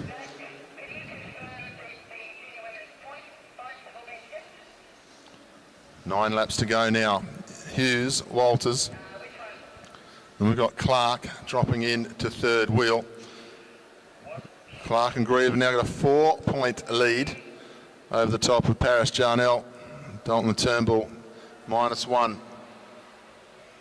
It's an unfair evening for the team number 2. They deserved better. But as I've said before, that's bike racing. That is our sport. Zach Diaz on the front. Ridden nicely in this Madison. It was a good contest for the silver medal for the first part of the race. And now we've got Toby Jones out of the saddle down the back straight, just setting a tempo. bragging rights for the last sprint. They don't need to give it over to anybody else. Clark and Grieve, they're comfortable. They've got a 4-point buffer. The only way Paris and Jarnell are going to put them into any problem here is if they don't score points on this last one and they finish second or first, and they give themselves too much of a buffer. What's the bunch going to do here? There's 10 points on the line. The team that's had a little bit of bad luck, they're going to try and chase 10 points to get themselves off the minus score here. But this is junior men 19 racing. There's no good old boy process in these races. They race for everything they possibly can. And it's the race leaders, Hughes and Jones. They nullify that attack as they head down the back straight. It'll be 3 to go when they get to the home straight. This time they go again. Get behind this young team. They've been on the floor. They're fighting back. This is a good show. Real guts here from the team of Dalton and Turnbull. That pace has gone up and it's put everybody else into a lot of bother here because Clark and Grieve, they have lost contact. Now what has to happen? We need to see Paris and Jarnell get themselves on. They've got to get on and try and get that second place points if they can on this last sprint because there's 6 points available. If they got 6, they'll go to 17. They go down the back straight. They get themselves up onto the wheel. They've got to move forward here. 1 lap to go. Both Queensland teams are around the outside. Team number 3, Paris, he's got to try and get up if he can. 10, 6, then 4. They get the 4 points, they'll go to 15. It's all on the last sprint. The red team's got to get up to points. This is all going to change on the last for the medals. Great win for Hughes and Jones. Douglas Savage and Walters will finish second. We're going to go to a count back on 3rd and 4th place at the moment between Clark, Grieve and Paris and Jarnell. We'll wait for the official result. But ladies and gentlemen, put your hands together for Alex Hughes and Toby Jones. They were the backed favourites and they were untouchable here this evening. We've got 2 more Madisons to go. And there we go, there's the result. Hughes and Jones on 60 points. Douglas Savage and Walters on 32. And on a count back, Paris and Jarnell on 15 points take the bronze medal over the top of Clark and Grieve. Dalton and Turnbull finish on the 1 point. Very unlucky, but a great fight back. Well done to all the teams. If that's what we've got to look forward to in the women's and the men's elite races tonight, we've got some great bike race on the way.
So you can see the track repair just coming to a close there for all of our cycling YouTube channel viewers. I hope you enjoyed that Madison. A small field, yes, but the racing was fantastic.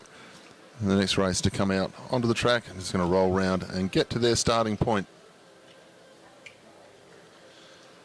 Well, ladies and gentlemen, track repairs all done. 80 laps shows on the lap score board now as our junior women 19 points race make their way out onto the track. Some great racing from all of our divisions, but junior women's 19s, no exception. And Andre Dubier is going to give us a rundown of the riders to watch in this one. Thank you very much, Matt. And yes, we have a quality start list here for our under-19 women's point race. 11 riders on the start list. On the fence, we have Sophie Maxwell, Caitlin Rose, Madeline Washerback, Eden Sealy-Cunnington, Nina Worrell, and Megan Moore. In the sprinters lane, we have Hannah Payne, Anna Dubier, Ava Schmidtke, Shayla Sayers, and Neve Parslaw. Those are your 11 riders, ladies and gentlemen. They've got 80 laps on the lap board in a race which is going to be electric. We've seen a lot of racing from our under-19 women so far. High quality racing in the Madison yesterday. The winning team from the Madison, Leonie Vandenberg and Amelie Sanders, they're not on the start list for the points race, but our silver medalists from yesterday in the Madison, Anna Dubier and Madeline Wasserback, they are present here. Likewise, Caitlin Rose and Ava Schmidtke, they were your bronze medalists from yesterday. A field which is not short of talent, that is for sure, ladies and gentlemen. Coming into this race, you have to say there are a lot of favourites here for our points race championship.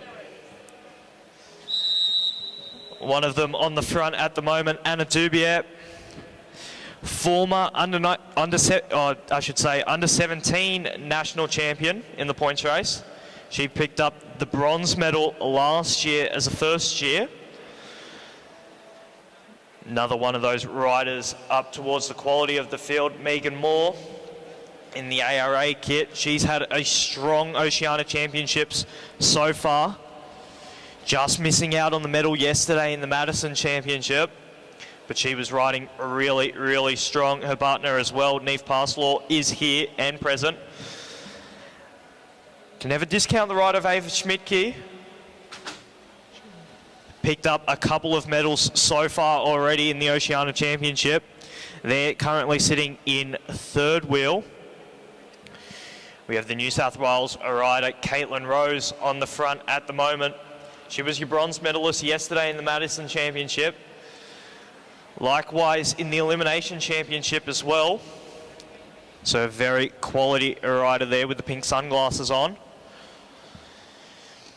80 laps here for our under-19 women's. Remember, double points on the last sprint. We saw that in our last race, in our men's Madison Championship, how that decided the bronze medal. And we've been saying it time and time again, but I expect that that could prove pivotal once again in this under-19 women's points race. With such a quality field, I don't expect there to be much separation between the top riders. Every point very valuable here. Remember, same rules like the Madison. If you gain a lap on the field, that is 20 points added to your total. The same points allocation, 5, 3, 2, and 1 for the intermediate sprints. But unlike the Madison, you are all alone here for 80 laps. Don't have a partner to swing in. And so it just hurts that just a little bit more. As we see our Queensland rider here on the front, that's rider 152. That's Eden Sealy-Cunnington. She had a little bit of an advantage there at the moment, but she was not wanting to take it on at the moment. She was happy to swing up the track and let the main peloton absorb her. 2 laps now to go until our first of our sprints. A big launch there from one of our Queensland riders. That's rider number 163. That's Neve Parslaw, ladies and gentlemen. She's taken a flyer with 2 laps to go. She's got around 50 metres on the peloton at the moment. It looks like she will pick up the 5. What is happening behind? Ava Schmidtke currently leads them around in second position. Behind her, Anna Dubier, and then Caitlin Rose. But the points are out in front. Neve Parslaw, she's going to pick up the 5. Anna Dubier coming over the top. She's picking up the 3. A challenge there, but I think Schmidtke was able to pick up the 2. It was close on the line there. We'll have to wait for the official confirmation of that first sprint. But Neve Parslaw with a really well-timed attack. She picked up the 5, Dubier the 3, Schmidtke the 2, and then Washerback the 1. So Washerback came from a long way back there in the first sprint to pick up that 1. She had to use a little bit more energy, but she was able to get herself out on the board.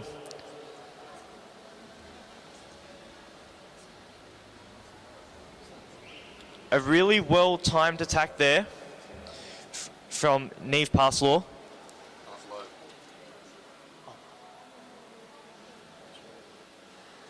A really good attack there from Neve Parslaw with 2 laps to go.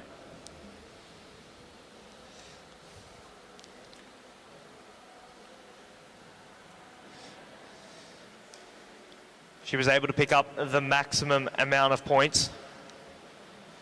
But the response was quick from the peloton. They know her quality. They weren't willing to let her go any further. And the group comes back together now. A little bit calm before the storm, before our second of our intermediate sprints. Butterfield's rider there, rider number 168, that's Madeline Wasserback.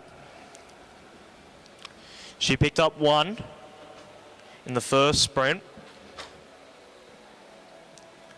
We see a little bit of a dig there. Another one of our Queensland riders taking it on from the front. That's rider 152. That's Eden Seeley-Cunnington.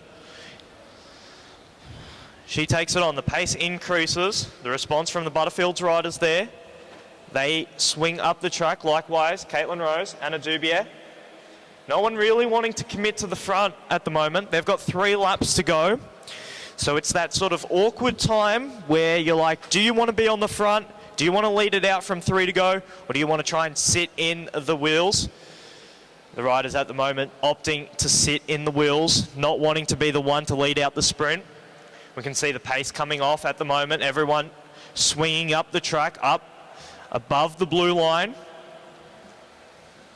2 laps now to go until our next sprint. Rose on the front. She doesn't want to lead it out.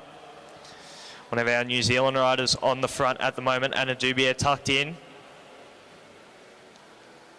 second wheel.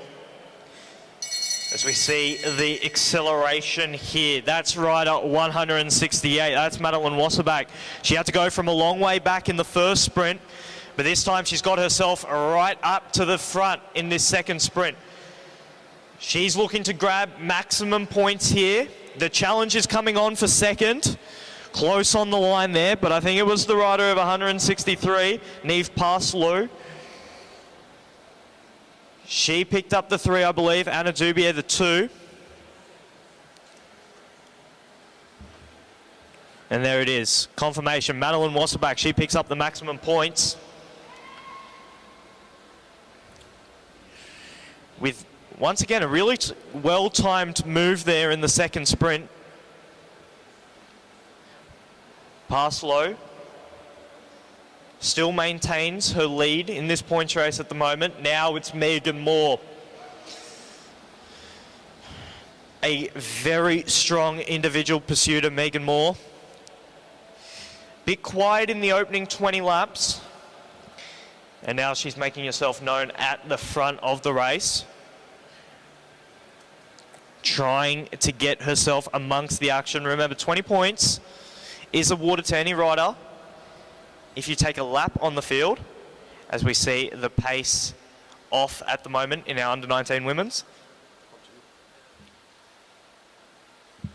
It's a great start to this bike race so far. Neve Parslaw, 8 points. Wasserback on 6. Anna Dubier, the under-19 national road champion, sits in 3rd.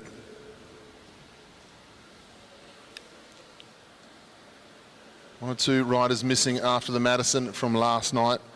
It has been hard racing all week long. Schmidtke in 4th place. So the big names of the under-19 women are there. Caitlin Rose got a point on the board and in 5th place. We'll have 54 laps to go when they come into the home straight next.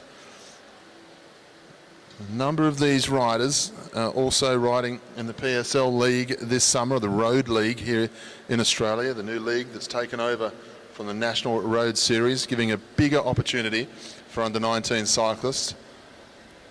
It seems to be the way of the world going, developing our under-19 cyclists that little bit earlier each year. We see that happening with our Pro Tour world teams as well. Once upon a time, you wouldn't be able to turn pro until you're into your early 20s. Now, they're literally plucking riders out of under-19 categories. Remco Evenepoel being one of the biggest examples of that. They head down the back straight this time. There'll be 52 to go. And everyone just jockeying for positions at the moment. Turning into more of a derby sprint race, more than an attacking points race. This is pretty normal though, regardless of whether it's men's racing or women's racing. Position all important. Sayers moves to the front, just a short, sharp turn, swings up. Doesn't want to get out of position too badly. Lap and a half now to the sprint. They'll hear the bell in the home straight this time. The big guns come back to the front of the group, gaining height, building up speed as they go through. Dubier getting ready to pounce. She follows Schmidtke into the back straight. They move down the back straight now.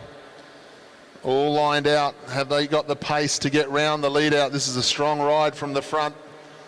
1, 2, 3, 4 is how they started the lap, and that's how they're going to finish the lap.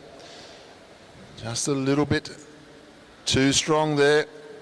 We wait for the result of the sprint. I think it might have been Niamh Parslow. I'll have to just double check as we go through.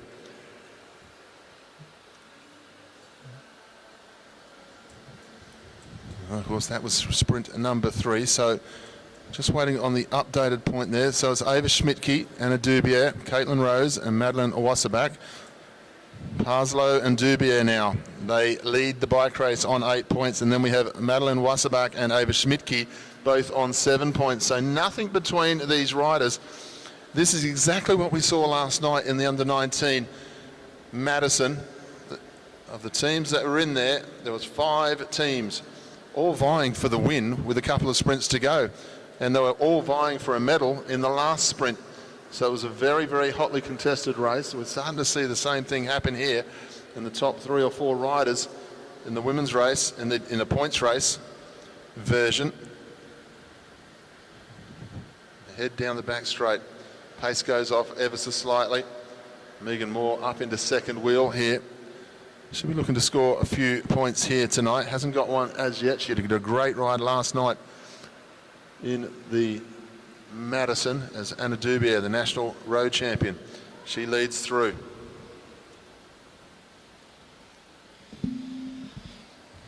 A really strong sprint there. Last time we saw Ava Schmidtke, she was on the front there, 1.5 to go. No one was able to come over the top of her, and that's really boosted her up in the standings. Currently tied at 3rd place at the moment.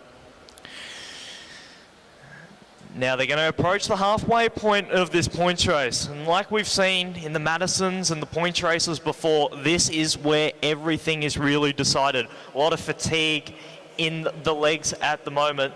These riders have done a number of endurance events so far, including the scratch race, elimination, Madison, individual pursuits, team pursuits. So there's a lot of fatigue in these riders' legs.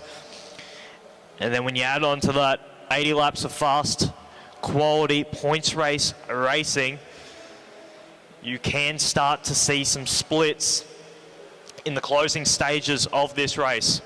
I've got 43 laps to go now, 3 laps until the next of the sprints. Queenslander Niamh Parslow,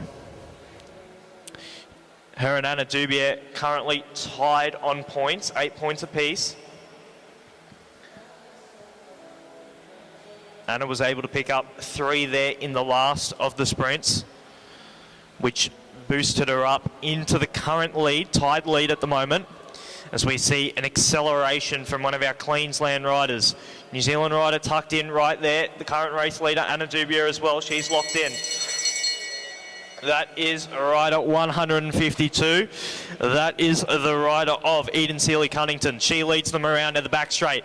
Coming up onto her hip now is Anna Meares. She's looking for the 5. Tucked in behind her, Megan Moore. She hasn't currently scored a point. She's going to pick up 3. A good challenge there from behind. Caitlin Rose, I believe, will pick up the 2.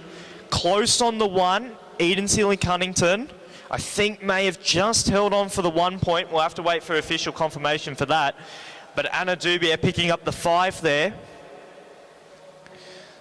which will extend her lead in the under-19 women's points race. And there it is, Dubier, Moore, Rose and Schmidtke. So Ava Schmidtke was able to pick up the 1 point there. So as we turn our attention now to the current standings, Anna Dubier leads the way. It is then Neve Parslow with 8 points, tied with Ava Schmidtke as well on 8. And Madeline Wasserback, though, she isn't out of it. She's got 7 points. So a very close battle there at the top of the standings in our under-19 women's. Anna Dubier on the front at the moment in the N-Swiss colours. She's not letting anything go at the moment. The current race leader. Following all the moves, knowing how dangerous any one of these moves can be. Remember, 20 points if you gain a lap. Anna Dubier's only got 13 at the moment. So that would jump you right into the gold medal position. So certainly no one out of it at the moment, even if you haven't scored points. Still 4 sprints remaining, double points in the last one. Anna Dubier on the front.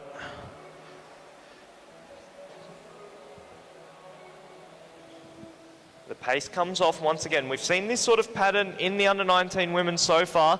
The pace accelerating 2 laps to go before the sprint, a little flutter of attacks after, and then a little bit of a regrouping, jockeying around for positions in between the sprints. At the moment, Megan Moore on the front. She scored her first points there in the last sprint. So Megan Moore gets herself onto the board. She's currently sitting in 6th position. She's got 3 points. Eden Sealy-Cunnington, though, she made that attack 1.5, 2 laps to go before the last intermediate sprint. Unlucky there to miss out on the point. She's been really active so far in the points race. Just missed out on picking up some points there, but definitely showing some really strong legs, the Queenslander, as we see her back on the front. Currently 4 wide. They've got 3 laps to go until the next sprint. Everyone looking at each other. Who's going to be the first to move? At the moment, it is the rider of Megan Moore. She's up the front. Caitlin Rose swings up the track. Likewise, the Queenslander Parslow. Schmidtke and Wasserback ever present towards the front. Now they've got 1.5 laps until the next of our sprints. The 2 riders in the Butterfields kit, they are up towards the front and they're going to wind this one up. There's 1 lap to go now until our next intermediate sprint. At the moment, leading is Ava Schmidtke. She's got Wasserback on her hip. Behind her, Anna Dubier is getting towed around the outside at the moment. This is Wasserback leading at the moment. It looks like she's going to pick up the 5. Dubier the 3, Rose the 2. And then Ava Schmidtke picks up the 1. Wasserback swings up the track. Likewise, Dubier. Will we see counter moves after this sprint? Good riding there from Anna Dubier. Didn't extend too much more energy. Got herself up into the 2nd place for that sprint.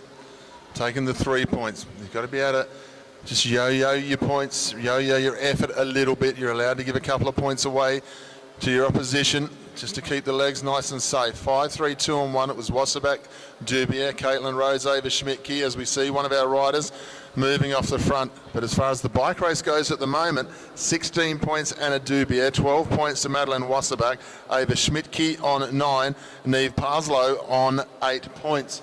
We've got one rider off the front with 27 laps to go. This is one of our New Zealand riders moving nicely, and it's Sophie Maxwell. Doesn't have any points in the bike race at the moment, but once again we see with the under-19 field in the women, just like we did with the men, no favours in under-19 racing.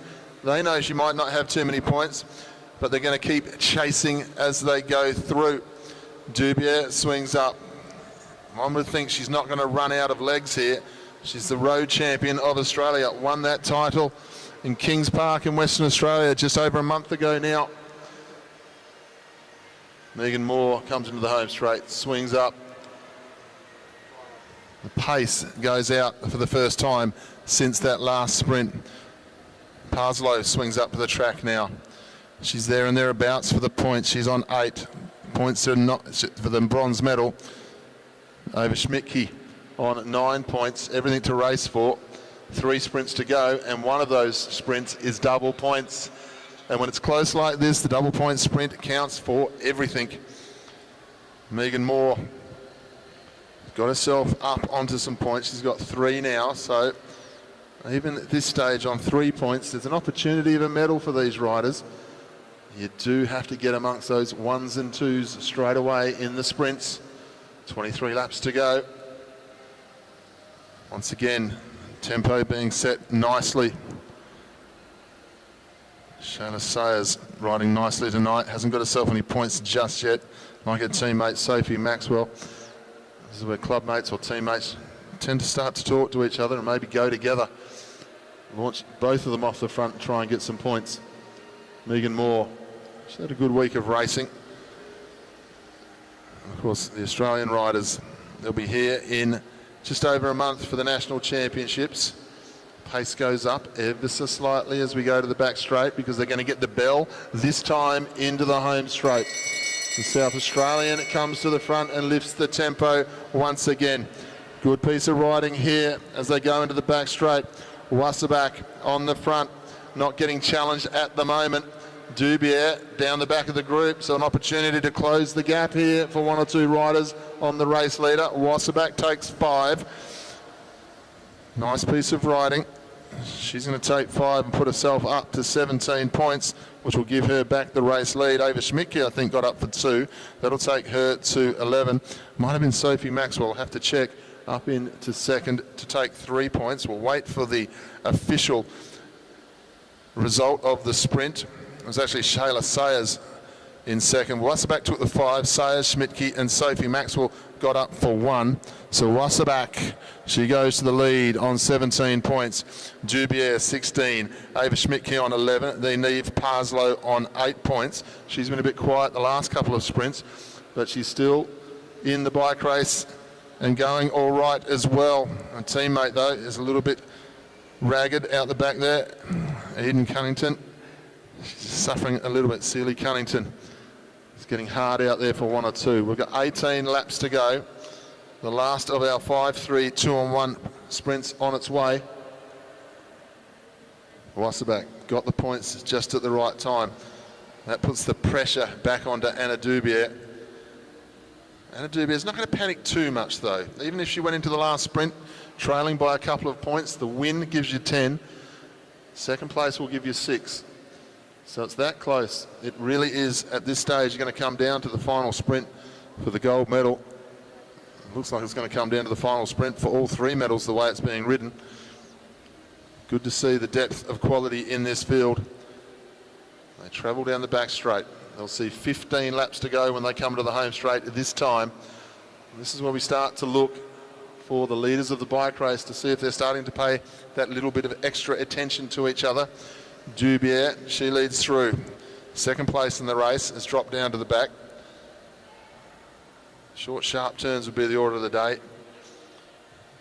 Start to shadow your opponent a little bit. Put the pressure on. Start to make them think about what their next move is going to be. If you're prepared to lay off, it takes the pressure off them. They get a little bit more breathing space. They can tend to do what they want to do.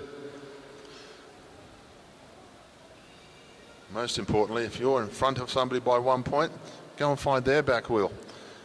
Lean all over them. Put the pressure on. We've got 2 more sprints to go. This is for the Oceania Championship. We've got 13 laps to go. Andre Dubier, he is getting ready to call the last 10 laps of this bike race. Will he be calling it for his sister to another national title? How's the nerves going to be? 13 laps to go is what they had as they went through. They head down the back straight. Worrell swings up. Then Parslow needs to get herself back into the sprinting, needs to get herself back into the points. 12 to go this time. And once again, it's the New Zealand riders who are getting a little bit dissatisfied with the pace. Anna Dubier up onto second wheel. It's only half a lap to the bell. This is where you have to make sure you don't get caught out from the dive bomb from behind. Dubier leads in the middle of the straight. Schmidtke and Wasserback, they're up there with her and going to take her on as they go into the 200. This is what we want to see for the Oceania Championship. Dubier taking on the challenge. Got her opponent on the hip, riding away from her a little bit stronger in the home straight this time. Dubier going to take the 5. Oh, nothing between it for the second place. I think Ava Schmidtke might have got over the top of her teammate there for the second place. That's going to upset the apple cart a little bit. I'll just quickly wait for the updated points. Dubier is going to take the 5. She'll go up to 21. Schmidtke's going to take the 3. Wasserback only 2. Sales will get the 1, but that means Anna Dubier is going to go into the last sprint with a 2-point lead, 3-point lead here.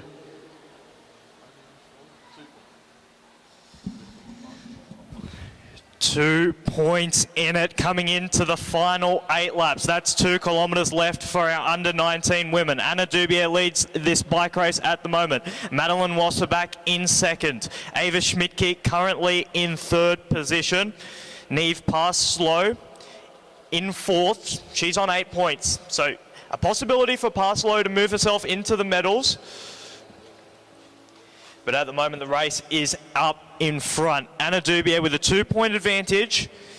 If this was regular points, you would think that gives her a nice buffer, but double points on the final sprint. A reminder, if there is a tie on points, it goes to the rider who placed better in the final sprint. At the moment, right at 158 on the front. That is Sophie Maxwell from New Zealand. And we have our 2 Butterfield riders, Schmidtke and Wasserback. Rose following the wheel. Race leader at the moment, Anna Dubier at the front. They've got 5 laps now remaining in the under-19 women's points race. Megan Moore, she swings up the track. The 2 Queenslanders likewise follow suit. A lot of jostling for positions behind. Wasserback, Schmidtke looking at the wheel of Dubier. As they come around now, that is 4 laps to go, 1,000 metres left. It's all going to be decided here on the final sprint. The race goes high up the track. Everyone above the blue line, as we see a move from one of our New Zealand riders. They're taking the race on at the bottom. Now, Anna Dubier wouldn't mind this if the points are soaked up by some riders that aren't in the top 3. That would help her secure the points race championship. So she doesn't mind if those riders take up the points. Now Anna Dubier, she's going to lead this one out from the front. Tucked in behind her wheel, Megan Moore. A lap and a half to go. It's Wasserback and Dubier. We're going to have ourselves a drag race here, ladies and gentlemen. On the hip, right at 173, that's Ava Schmidtke. She's currently sitting in third position at the moment. She kicks into the back straight. Anna Dubier's got the sprinter's lane. Where is Wasserback? Wasserback's on the wheel. Can she come around? Anna Dubier, though, she's making the change on the front straight. It's tight on the line. Anna Dubier, she takes it out. Anna Dubier from New South Wales, she is your points race champion in the Oceania. Second position, I believe, will go to the rider of Madeline Wasserback. and your bronze medal, Ava Schmidtke.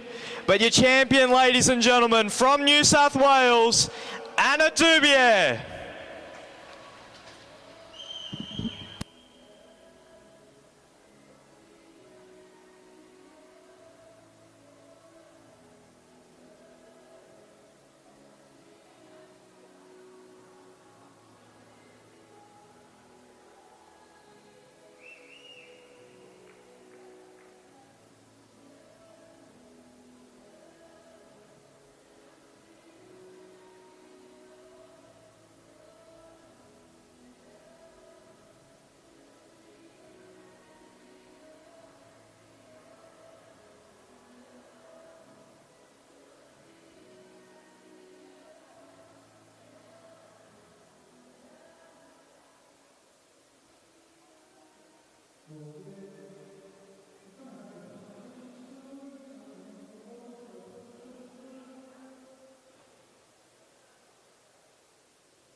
And we welcome our Junior Men 19 Madison ceremony. To present the medals and jersey, our Chief Commissaire of the Oceania Track Championships, Mr. Greg Griffiths. In third place and winners of the bronze medal, the team of Kyle Paris and Sterling Janelle.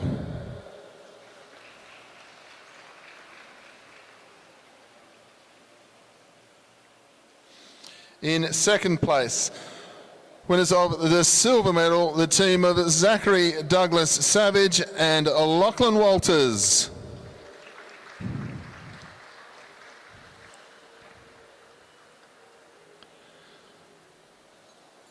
In first place, winners of the gold medal and Oceania champions, Please put your hands together for the team of Alexander Hughes and Toby Jones.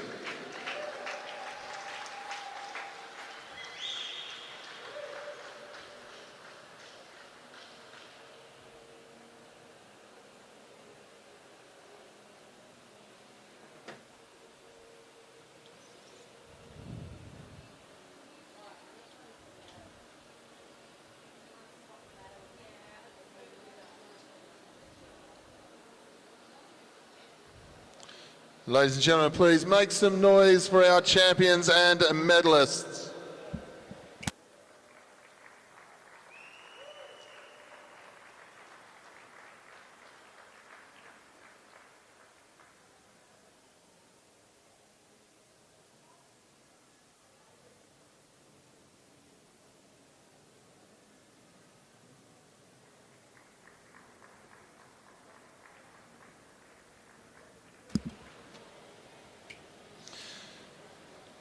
Ladies and gentlemen, the presentation for the Junior Women 19 points race final.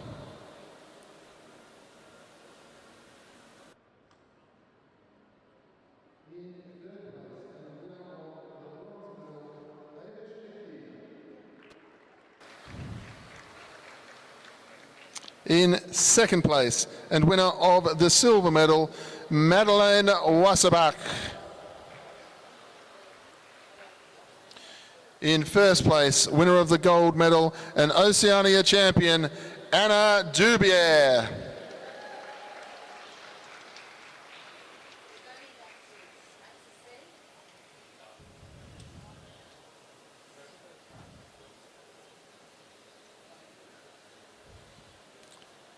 Ladies and gentlemen, I ask you to once again show your appreciation for our champion and medalists.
Well, ladies and gentlemen, we've got two very big races to go on our program this evening.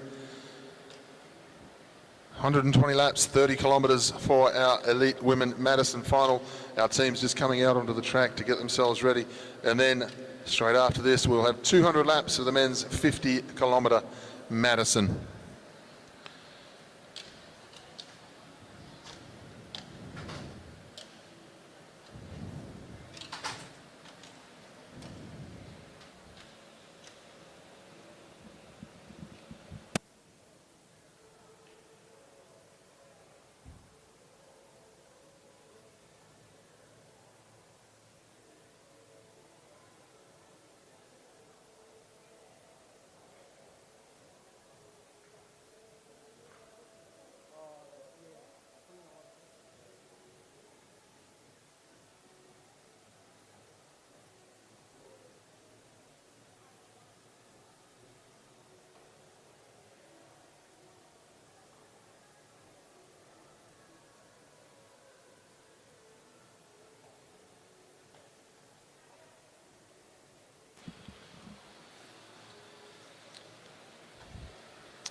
Our teams line up in the home straight and the back straight. Team number one is a team of Briona Botha and Sam Donnelly. Team number two is Riley McMullen and Emily Shearman.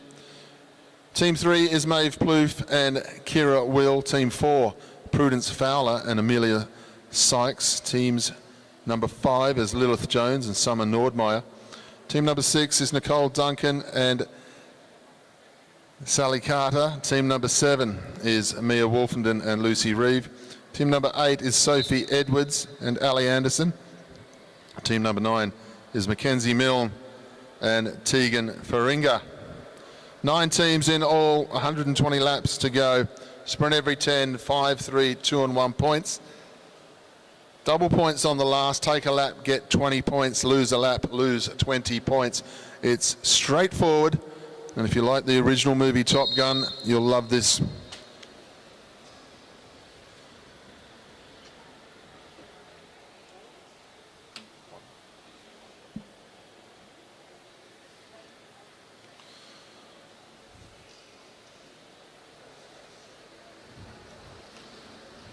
First couple of laps, 10 laps to the first sprint. The riders will do their best just to get familiar with each other again.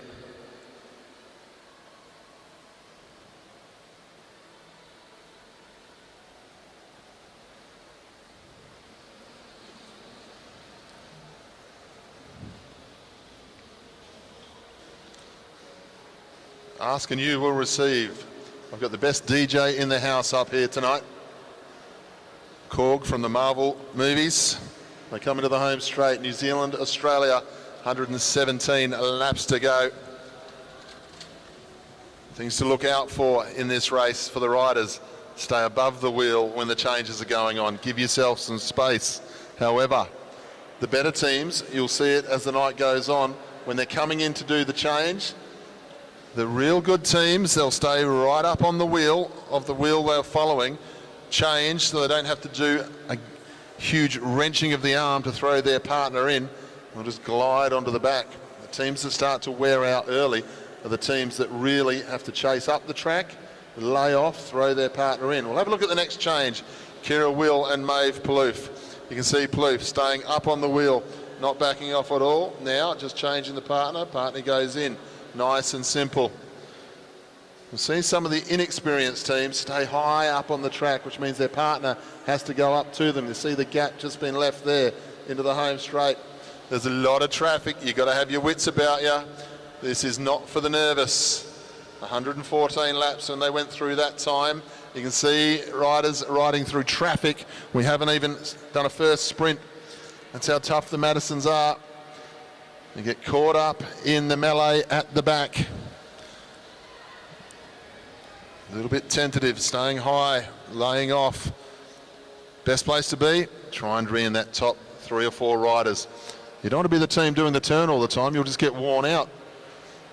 But you don't want to be riding through the traffic of riders, the debris of riders as they sit up and come out the back after the sprints. The pace goes up, the pace is going up, because when they come into the home straight this time, they'll get 111 to go and the bell will sound and the number 1 team comes to the front straight away and Botha is thrown in. New Zealand and Australia down the back straight for the first sprint here tonight. This is the type of race we want to see. We want to see a great challenge between these 2 countries. Botha takes the first 5, Plouffe will take the 3. The next of our New Zealand teams get up for the points and the 2. I think it was the South Australian Sports Institute colours after that. It was indeed Sophie Edwards and Ali Anderson. It's actually McMullen and Shearman took the points. They're wearing the black skin suit. My error. I said to a mate of mine online, I've made 2 errors already today. There will be a 3rd. That was it. Let's hope that's the end of it. McMullen and Shearman take the 5 points. Plouffe and Will the 3, Botha and Donnelly the 2, then Edwards and Anderson. Australia leads down the back straight. The team of Botha and Shearman. The team of Botha and Donnelly, McMullen and Shearman. It goes on.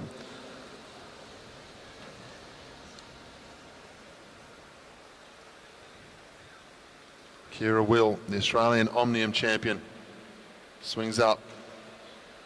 See 1 or 2 teams just still chasing. We're at 106 to go. We've had 4 laps since the last sprint. We've got a couple of our teams still chasing to get themselves back on to the tail of the field after getting tailed off for the first one.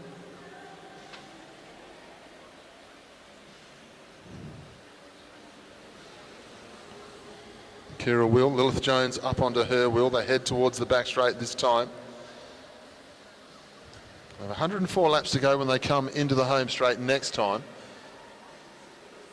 So they'll just be looking at position. The other thing to watch out for in the Madison racing, especially in the second half of the race, when things start getting very close, is where the teammate is of the rider in the bunch. Timing the perfect change. You want to be able to try and get your rider in, either on the bell lap, or if you're in the lead, halfway through the sprint lap. Timing is all important. You want to be able to use that hand sling to the best of your ability. Now, have a look at this as we go out of the home straight. 3 riders, the 2 New Zealand teams and the Australian team on the stayers line with 102 laps to go. Our 3 leading teams in the back straight. Our 3 leading teams on the front of the group. Australia getting out early, trying to make sure they can get this change done first. Good riding here by the Australian team. Oh, underneath the change, that is dangerous from the New Zealanders. They go into the 200 metres now. Australia lead the way down the back straight. The team of Botha and Donnelly do the change. And then it is the team of McMullen and Shearman who'll get up into 3rd place. The South Australians once again up into 4th. So we've got 4 teams establishing themselves very quickly in this bike race as the force to be reckoned with. The 5th team that is doing very nicely, and that is the team of Sally Carter, who hasn't got a regular partner in Isla Carr today. She's got Nicole Duncan with her in the West Australian Institute of Sport colours. Everybody else is chasing for a spot in the group. You can see what happens when they're chasing. They have to go around riders who have sat up and already done their change. But Plouffe and Will now lead the bike race. McMullen and Shearman on 7, Botha and Donnelly on 5. Edwards tonight riding with her South Australian counterpart, Ali Anderson. We've got some good teams been put together for this night. 97 laps to go. We head down the back straight. Riders still trying to come across and get back into this bike race. The VIS team just a little bit adrift at the moment. Some of these teams wouldn't have ridden too many Madisons, and they certainly may not have ridden necessarily with the partner they're with tonight. So they'll be learning every step of the way this evening. Remember, this is the 4th night of racing. We've had 4 full days. We've still got a day of racing tomorrow. All of these riders have raced every day. They've ridden individual pursuits, teams pursuits, scratch races, omniums, point scores. Now the Madison still got racing tomorrow for these track enduros. Everyone's got a partner in the home straight. They're all going to get fresh legs at this time. And it's good to see Wolfen and Reeve. They've got themselves to the front of the bike race. They've been riding through a bit of traffic recently. The South Australian Sports Institute jersey moves to the front. The Australians are attentive. So are the 2 New Zealand teams. They come into the home straight this time. The Australians on the front a bit early. 93 to go. New Zealand teams will know that. They'll go straight through. They're not going to mess around. They want to make sure they're in good position for the next sprint. The West Australian Institute of Sport colours. Carter coming back to the front of the bike race. 5th wheel now. 92 to go. Next time round will be the bell lap. So this is what we do. We go around the track and we have a look where the partners are. The 2 New Zealand big guns coming into the home straight. Australia in the bend, but the pace has gone up. This is good bike riding from the team of Botha and Donnelly. They've lifted the pace so they don't get dive bombed by the next chase. They lead into the 200, not a lot of space there, and the South Australian Sports Institute just backing off ever so slightly because there was a little bit of fear creeping in, and they go to the hip in the home straight. Fear crept in, but adrenaline took over, and a beautiful sprint there from Sophie Edwards to take the 5 points. They head down the back straight. We watch everyone chase and clamour to get on. I'm glad to say that Andre Dubier is back in the commentary position after he's been signing autographs because his sister won a national title. It seems to be my full-time job being Anna Meares' brother, but I'm back here in the commentary box, and what a start we've had in our elite women's Madison. A lot of action going on at the moment. The race just hanging on by a thread at the moment. Couple teams distanced after that sprint. A really strong sprint there though by team number 3. They came into the final lap around 5th or 6th position, but they were able to get themselves amongst the points. They maintained the lead. Botha and Donnelly though, the New Zealand pairing, they are currently sitting in 2nd position, just 2 points in it at the moment. And then in 3rd position, McMullen and Shearman. They're tied though with Edwards and Anderson, both on 7 points. So really all to play for at the moment. Only 3 points separating those top 4 teams at the moment. The points though collected by just 5 teams at the moment. Duncan and Carter as well. They picked up 1 there in the last sprint. A really good charge there from Nicole Duncan in the final half a lap there to get themselves amongst the points. But this seems to be the order of proceedings so far in the Madisons we've seen. Pace on 2 laps before the sprints, big action in the sprints, a few moves after, but then the race coming back together, controlled. 4 laps now, as we see a couple of those teams that were distanced earlier, they've been able to make themselves back into this group, which is really important. You don't want to go a lap down in the Madison. That would be a very difficult place to come back from. Remember, if you lose a lap in the Madison, you go down 20 points. And going down 20 points, a very hard position to come back from. We've got now just a couple of laps, 2 laps now to go before the next sprint. We look to the back straight to see where the partners are. There's Kira Will. She's going to be swinging in with just over 1 lap to go. Now the charge from the New Zealand pairings. They're coming onto the hip. Will getting swung in by Plough. They've got themselves in the box seat. They're in the sprinter's lane, but the New Zealand pairings, they're going to change in the back straight. Will they have the charge of speed? Currently Kira Will in the Australian jersey. She's leading the way. The New Zealand pairings are trying to come up on her hip. Oh, it was close on the line there. We're going to have to wait for the official confirmation of those sprints. The team of Kira Will and Maeve Plough, they're the current race leaders. Did they get it? No, they didn't. Botha and Donnelly, they pick up the maximum points there. 5 points to them. Maeve Plough and Kira Will, they pick up the 3. What does that do to the overall standings? Team number 3 of Plough and Will, they still lead the way, but they've got company at the top. Botha and Donnelly, both on 13 points now. We've got a real battle for this gold medal position. As we look down the leaderboard, what is happening? McMullen, Shearman, they're on 9 points. They're currently in the bronze medal position. On 8 points though, Sophie Edwards and Ali Anderson, they've got themselves on 8. They're in 4th, so not a lot in it. Couple of teams distance. They're trying to get themselves back into this race, ladies and gentlemen. But all to play for here. 76 laps left in this elite women's Madison champion. 76 to go. We've got the top 6 teams there. They head down the back straight once again. The WA team, Nicole Duncan, setting the tempo.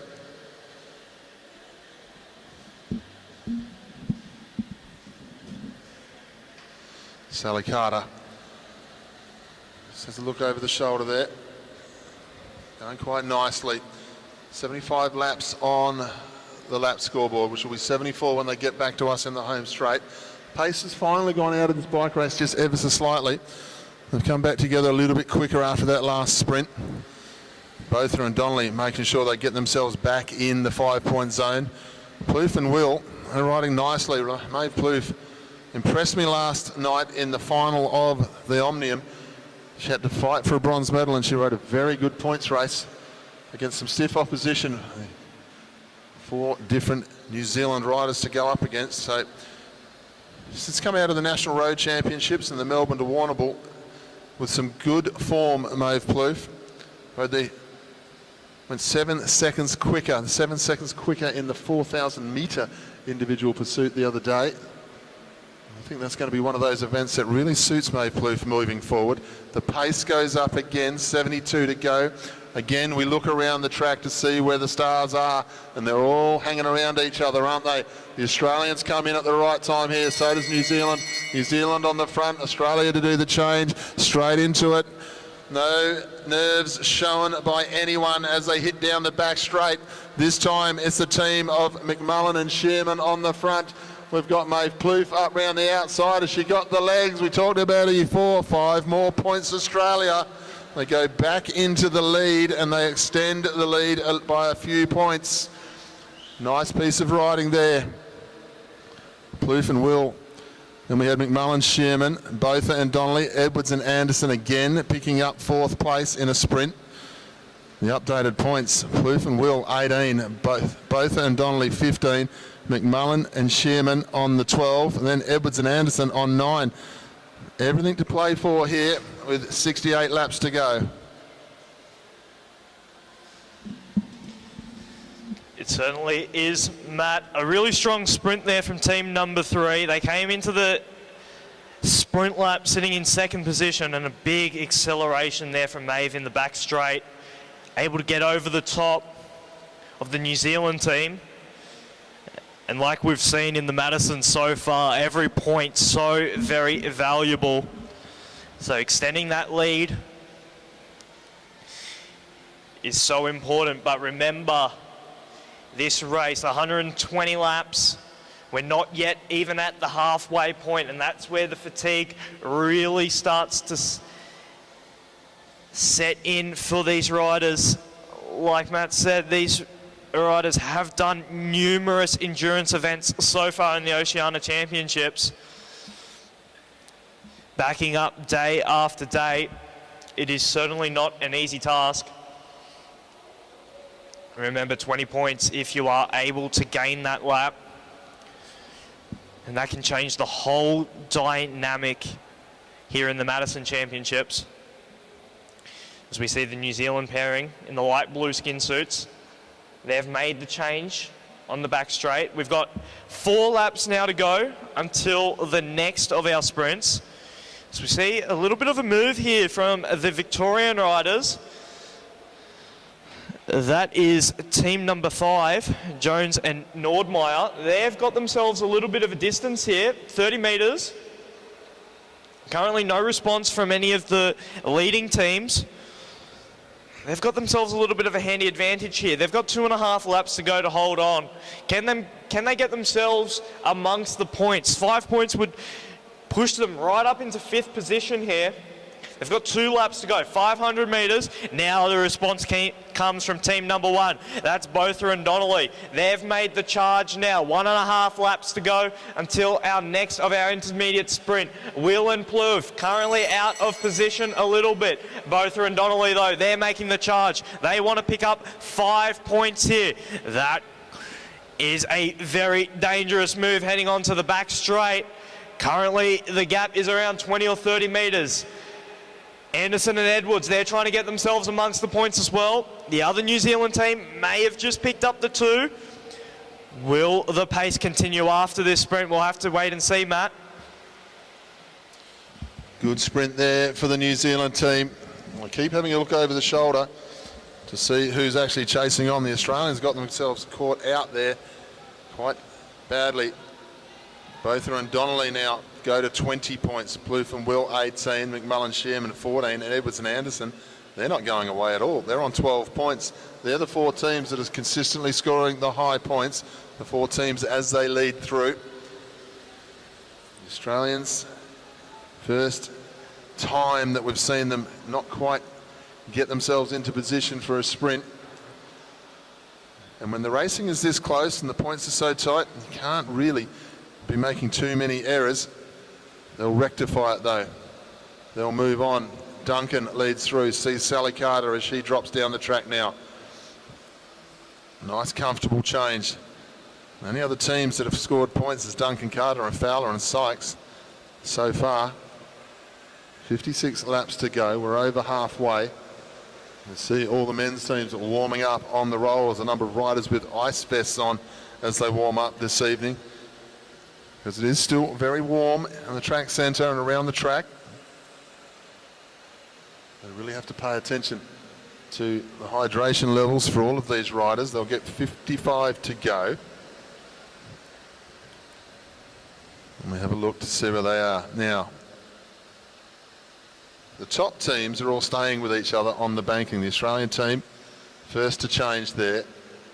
The two New Zealand teams and the South Australians change. Nice casual change from all the teams. No pressure on, the pace is off. The next thing we'll be watching is where the partners go. Now, something to look out for. The two New Zealand teams and the South Australians in the back straight. They're rolling around the track together. The thing that has changed is the Australian team, who got caught out in the last sprint. They're now rolling just a little bit away from everybody else. We'll see how that tactic plays out. You've got to be giving this some thought during this race. They'll get 52 laps to go this time. Bell lap next time round. You want to get thrown in. You can see you don't want to go in too early. You don't want to go in too late, but you want to be near the leaders. The Australian team changes now, but they're a little bit off the cusp. Two New Zealand teams moving nicely. Team 2 and 1, then the South Australian team, then the Australians in fourth. The difference of staying together on the bends has made a big difference to this sprint. The three teams that were together go 1, 2, 3. The Australian team in fourth end up fourth. This is what I'm talking about. It's not just when you're down the bottom of the track and sprinting. Madison races are won every part of the way round this banking. You have to be attentive.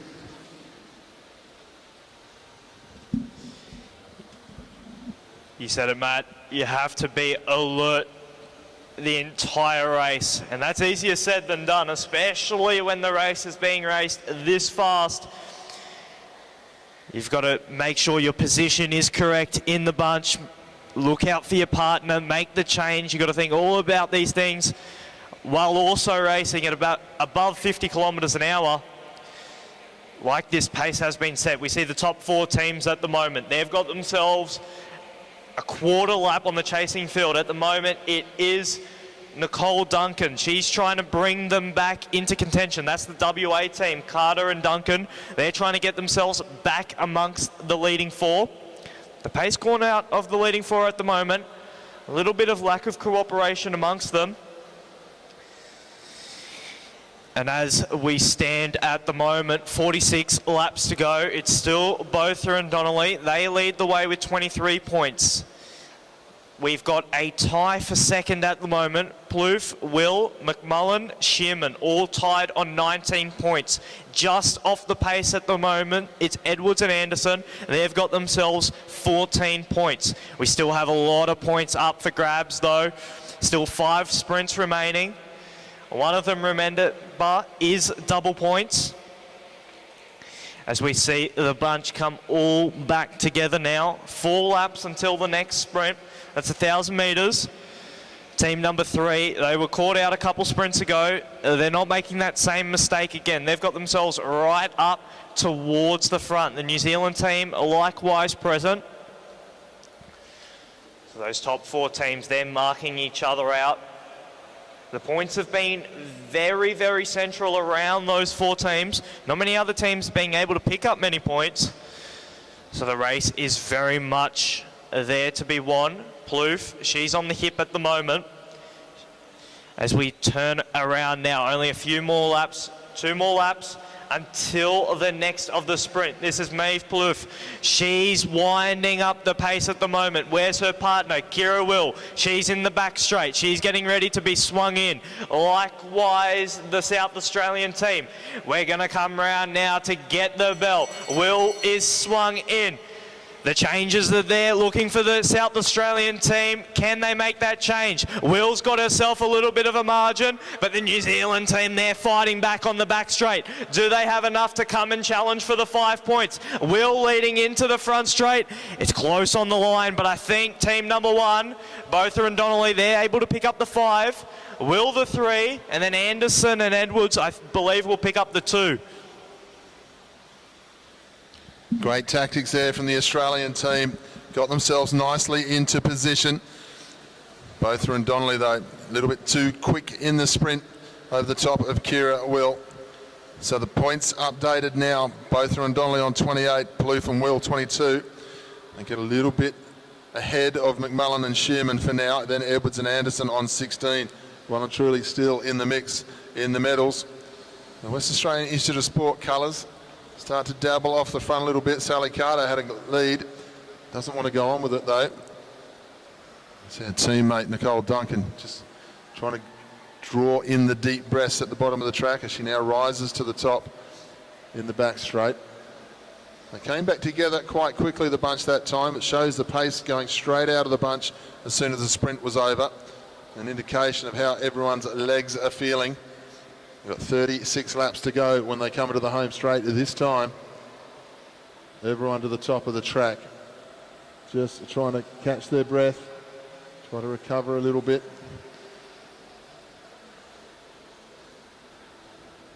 Into the back straight. The light blue jerseys of New Zealand. 2 teams in here in the national colours. One's the light blue, one's the black that we're used to. Nice little buffer now for Botha and Donnelly. Team number 1 in the light blue. They've got 6 points as the VIS team.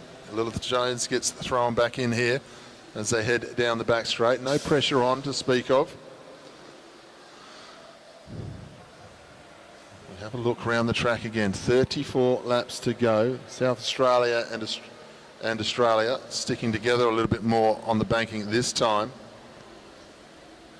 Australians did the right thing, got themselves on the front of the change before the sprint. That's the tactic to employ. If you're not going to roll around with the rest of the field, well, you've got to get yourselves into position. You've got to take full advantage that you're going to be moving before they're changing. And they did it beautifully. They head to the back straight this time. Victorian Institute of Sport, Lilith Jones starts to speed up. She'll be looking for her partner, Nordmeyer. I'll come up with 32 laps to go, looking for position everywhere here. The front 4 ignore the change of the VIS. They want to get themselves into position. And here we go, the New Zealand team. They're going to bring themselves to the front this time and take full advantage of the change. South Australia and Australia changing first, but they're changing a little bit way off the rest of them. Change from the New Zealanders. South Australia up round the top. Good timing. New Zealand to the front. The South Australians, they're getting themselves involved nicely here. They're going to get up. They're going to get into second. So New Zealand take the 5 that time. That was the team of McMullen and Shearman, so they'll go to 24. South Australia will get the 3 to go to 19. And 2 points to Botha and Donnelly. They will go up onto 30 points, and Plouffe and Will, they're on 23. 24, 23, 19. That's second, third and fourth. 30 points for the lead.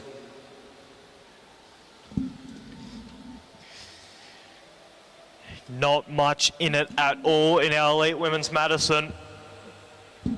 We see the pace coming off once again. All the riders up above the blue line. Everyone looking at each other. This race has been raced super fast. Everyone catching their breath at the moment.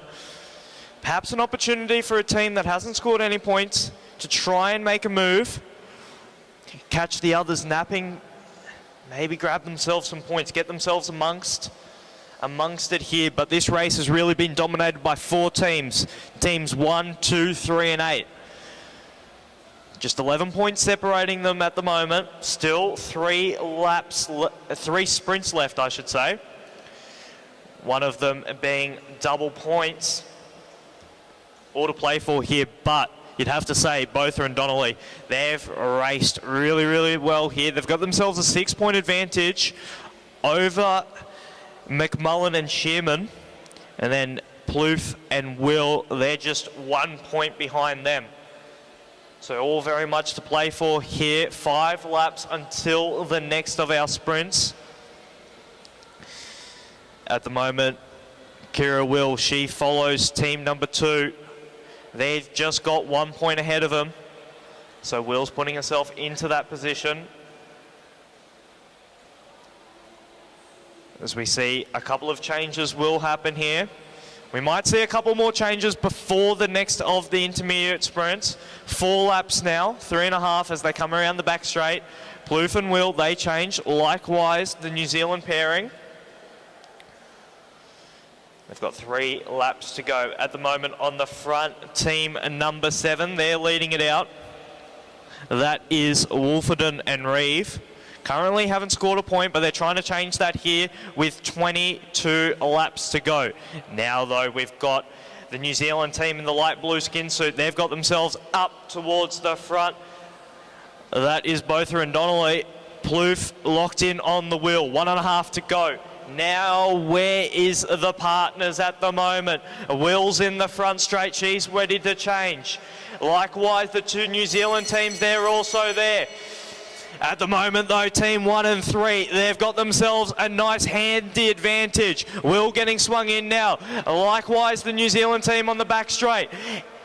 There's going to be a challenge here from the Australians. Can they get around the outside? No, they cannot. Maximum points to Botha and Donnelly. Plouffe and Will, they'll pick up the 3, and they're going to take it on here into the back straight. Kira Will, she hasn't let up after that final sprint. She's trying to drag the New Zealand team with them. It is shattered behind here, ladies and gentlemen. Anderson and Edwards, they're trying to get themselves back onto terms. The New Zealand team in the black skin suit, they've got themselves back into it. Where is Anderson and Edwards? They're a little bit off the pace at the moment. Your top 3 teams at the moment, they are stamping their authority on this race. Changes for all the teams right now, getting the fresh legs in. Anderson and Edwards, though, they're trying to get themselves back into contention. Likewise, the WA team of Duncan and Carter, they've got themselves back here. So 5 teams at the front of this bike race, and the 5 teams that are currently leading this Madison. So as it stands, 17 laps to go. We have Botha and Donnelly, they're leading the way, 35 points. Plouffe and Will, they've moved themselves back into second position. They've got themselves 26 points. In third at the moment, McMullen and Shearman, they've got 25 points. Not out of it though, Edwards and Anderson, they're on 21. 2 sprints remaining, the final being double points. All very much to play for, nothing much in it here in the Elite Women's Madison Championship.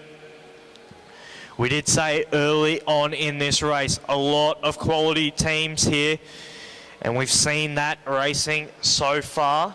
Over 100 laps being raced here, and it's all going to be decided in the final 15. Changes now for our top teams. Both the New Zealand teams and the Australian teams, they're making a change at the same time. Now, this is a tactics we sometimes see towards the closing of a Madison Championship. The top teams will try and pair themselves up. They'll change roughly at the same time. That way there's no advantage given to any of their opposition. As we see, team number 2, McMullen and Shearman, they lead the way. A kick here from the Victorian team. They want to get themselves amongst the points here.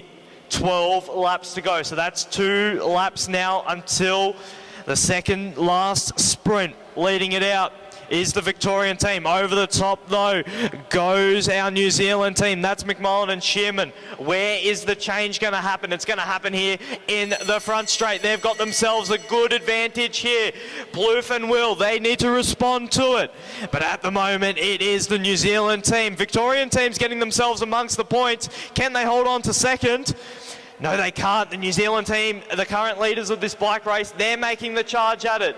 Plouffe and Will, they'll pick up the 2. But Shearman and McMullen, I should say, they pick up maximum points. And what will that do to the overall standings? Coming in with 1 sprint remaining, Matt. It's all to play for as we've got 9 laps to go now. But Botha and Donnelly, they lead the bike race. 38 points. McMullen and Shearman on 30, then Plouffe and Will on 28.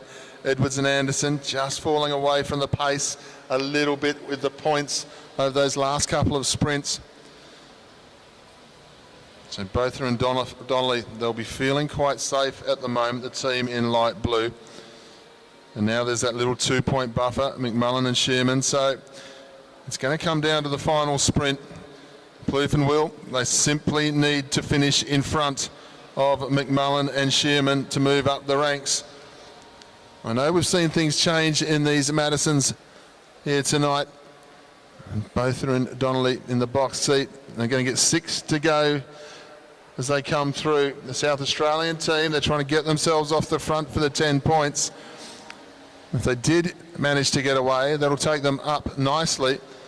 And it's probably just going to take them, it's going to add points to them, but not really affect the outcome if the other teams, 3 teams, sprint to form so far. As I start to talk like that though, the South Australian team is sneaking away here towards the end. They're going to get 4 laps to go, and the rest of the teams have decided not to chase. If they pick up 10 points, they'll go to 32. If the other teams aren't involved in the sprint, it's going to change everything. The 2 New Zealand teams are aware of this now. The South Australians head down the back straight. They're going to come into the home straight and find themselves with 3 to go. But look at the pressure they're putting everyone else underneath.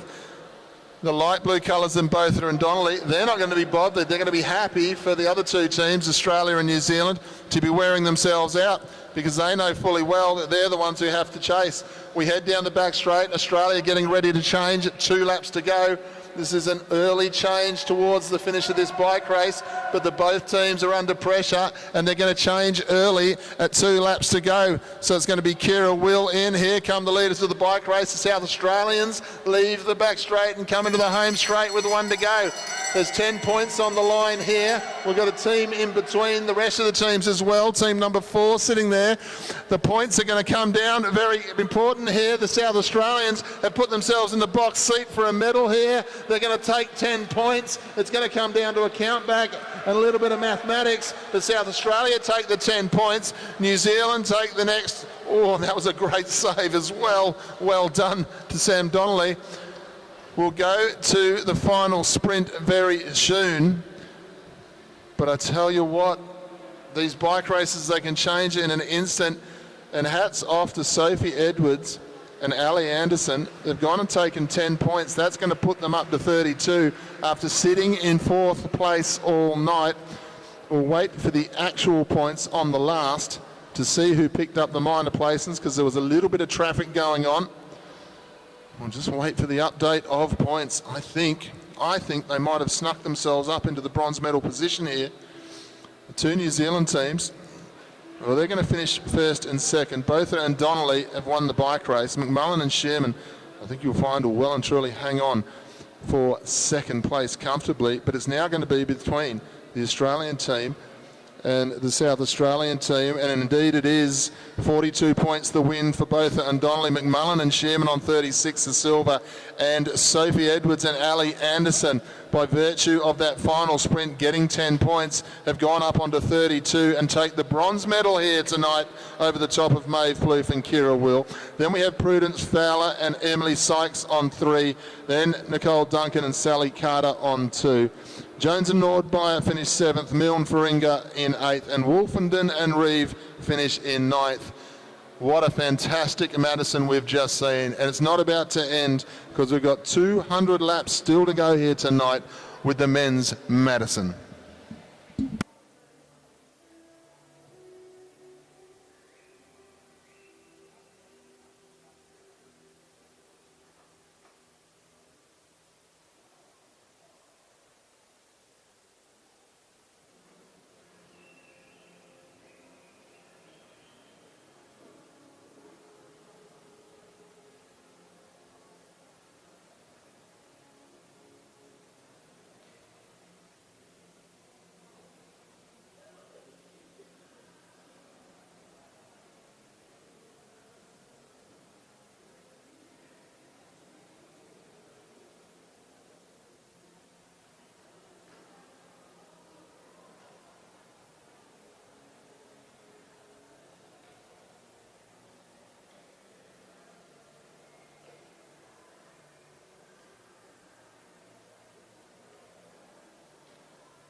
Ladies and gentlemen, welcome to the final event of the evening here at the Anna Meares Velodrome. The Elite Men Madison final, 200 laps, 50 kilometres.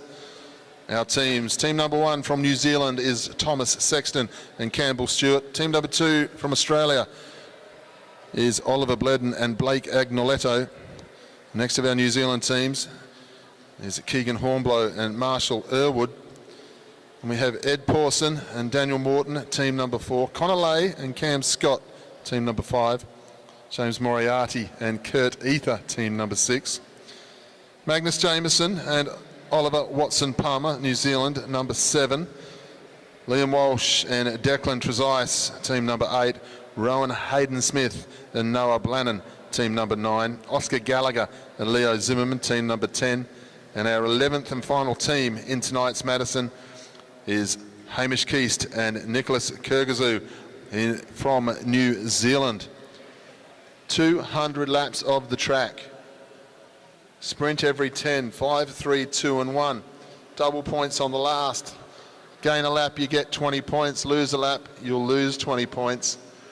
One thing we have seen with Madison racing over the last 10 years is it just gets faster and faster and faster. If you've got a stopwatch on your iPhone, as soon as the whistle blows, start it. And then try and work out, then you'll be able to see just how quick they've gone for the 50 kilometres. Don't be surprised if it doesn't get to 1 hour here this evening.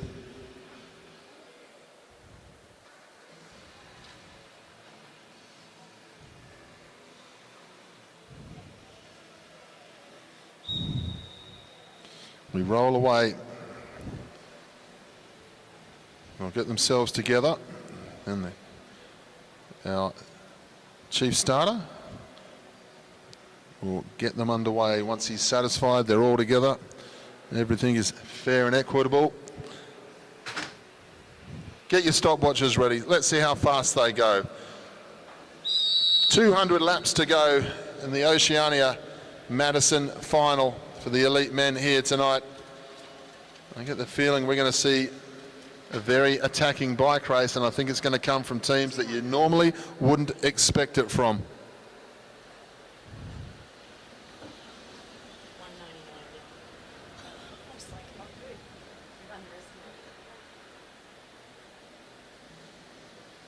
You see riders, they just don't want to be at the back at the moment. They want to be in position all the time in this one. As you would have seen in the women's field, when you get a big field like this, the regulation field, there's a lot of traffic to ride through. You don't want to be riding through that traffic after the changes have happened for that first 50 laps, because the pace is electric. You don't want to have to keep going up the track, around riders, through gaps to get back onto the wheel. Glasses start to fog up, you start to breathe heavy. The last thing you start thinking about is scoring points. You're just trying to survive too early. You can see what I mean with 1 or 2 teams getting up round the outside of people very early. Pace goes up down the back straight. We are on already here. It's the Queensland team, Walsh and Trezise and Walsh. They go down the back straight. Declan Trezise, super talented road cyclist in the under 19s and 23s, now moved up to the elites. Super on the track as well, let's be honest. Have a look at this from the QAS boys. I said it was going to be attacking. I said it was going to come from teams you might not normally think of. The teams we were looking at for this was Sexton and Stewart, Bledden and Agnoletto, Hornblow and Irwood, the established teams. Liam Walsh and Declan Trezise, superstar established riders, haven't really ridden together too much at this level. Pace on, 192 to go. Bunch comes into the home straight this time. They're going to see 192 to go as well. And they're all going to start looking for their partners because the bell sounds for the breakaway. Changes at the front. There's going to be a lot of traffic down the back straight that's going to hold things up. That's going to play into the hands of the Queensland Academy of Sport riders, because they're going to get 5 points here, and at the same time they're going to go through traffic and start picking people up. We'll wait for the call from the commissaires. They haven't quite got it yet because the front of the bunch is sprinting in the home straight. 1, 2, 3, 4, or should I say 2, 3, 4? Oh, I'll tell you what, by a lottery ticket, boys, you got out of jail that time in the home straight. The Australian team, the Queensland team, should I say, they're just on the tail end, not quite the peloton just yet. Riders are being told by the commissaires, just another change getting in the way of the QAS team. They are running into all sorts of traffic furniture just at the moment. Commissaires asking team number 4, I think it is, to leave the track. We'll get confirmation, just judging on what we're seeing. The pace on at the front, they are really moving well. You can see Liam Walsh ducked down on the bike here. He's going to change with Declan Trezise. Now, how are these other two teams going with their changes? Have they worked it out yet? Oh, I see what's happening now. They're being directed to get themselves around the dropped riders because this is not the back of the peloton, is what the commissaires are saying. This is not the back of the bunch. They have to get round. I don't think they could do anything about it. It was moving so fast. But I tell you what, the QAS have taken the lap. That's 20 points. They go to 25. Nice way to start a bike race. And if you saw the way Liam Walsh was racing last night in the Omnium, the legs are good for sprinting. They certainly are, Matt. I expected this race to be electric. I'm going to be completely honest. I didn't think it was going to go so early on, but what a move there. Walsh and Trezise getting themselves that lap early. But now the attacks start to come. The Australian team there in the national colours. They're up towards the front. The bell is sound now. This is team number 3, one of our New Zealand teams. They're taking the race on now from the front. They've got half a lap. Can they hold on to it? It is then the Australian team locked in behind them. Big charge here in the front straight. It's going to be close here. One of our New Zealand teams making the change right there on the line. You could throw a blanket over them after that sprint. We'll have to wait for the official confirmation of those results. But now for Walsh and Trezise, it's all about saving energy, trying to recover. They made a huge effort early on. There it is, Sexton and Stewart, they picked up the 5. Hornblow and Irwood the 3. Lay and Scott the 2, and then Bledden and Agnoloto picked up the 1. So Walsh and Trezise, they were out of the points in that sprint. I don't think they'll be too concerned. They've still got a 19-point advantage at the moment in this bike race. But the race, like we've said, 200 laps long, 19 points. Whilst it sounds good on paper early on, that can diminish very, very quickly. So they'll want to recover and then try and get themselves amongst the sprints. As we see a move here, Rowan Hayden-Smith, he's getting himself swung into this bike race. Noah Blannon, the one that got themselves up towards the front. A little bit of a mischange there from the team in black. And now with the Australians, they're quick to respond. They saw the move go early on. I don't think they want to let another move go, especially of the quality Rowan Hayden-Smith. He's got himself right towards the front. 5 laps now until the next of the sprints. Where are the leaders of this bike race? There they are, Walsh and Trezise. They're in 5th position at the moment, and they swing themselves in. 3.5 laps to go now. A change for the leaders out in front. It's Noah Blannon.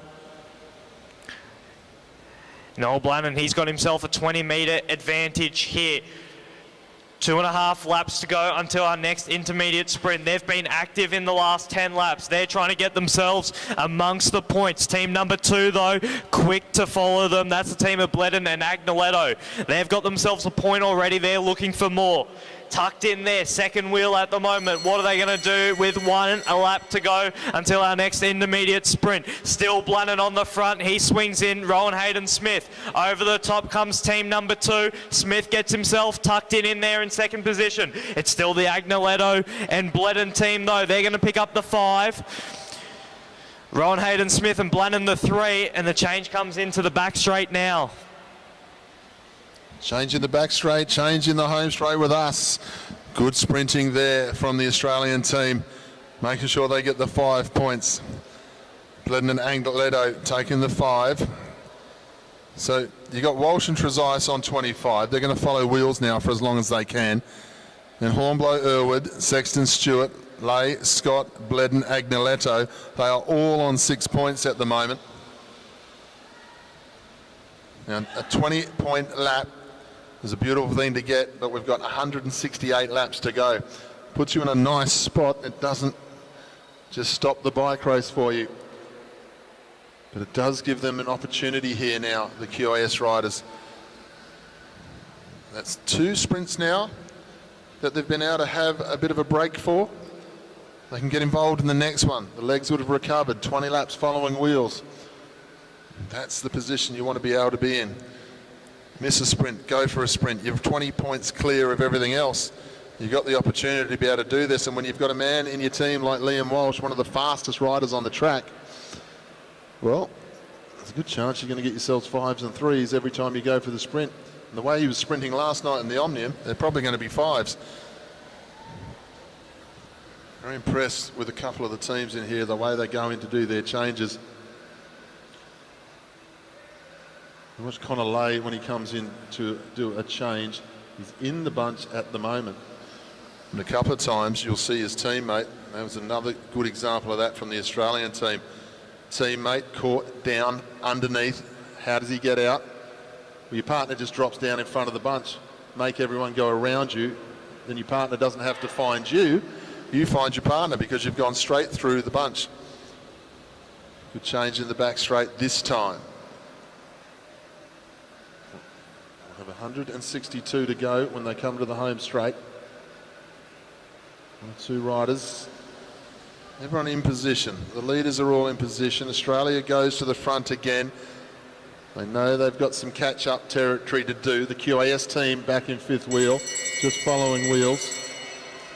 New Zealand team, Campbell Stewart, not prepared to take on the sprinting might of the Australian team that early. He's going to have a partner to throw in after this sprint. It's going to be something interesting to look at, I feel.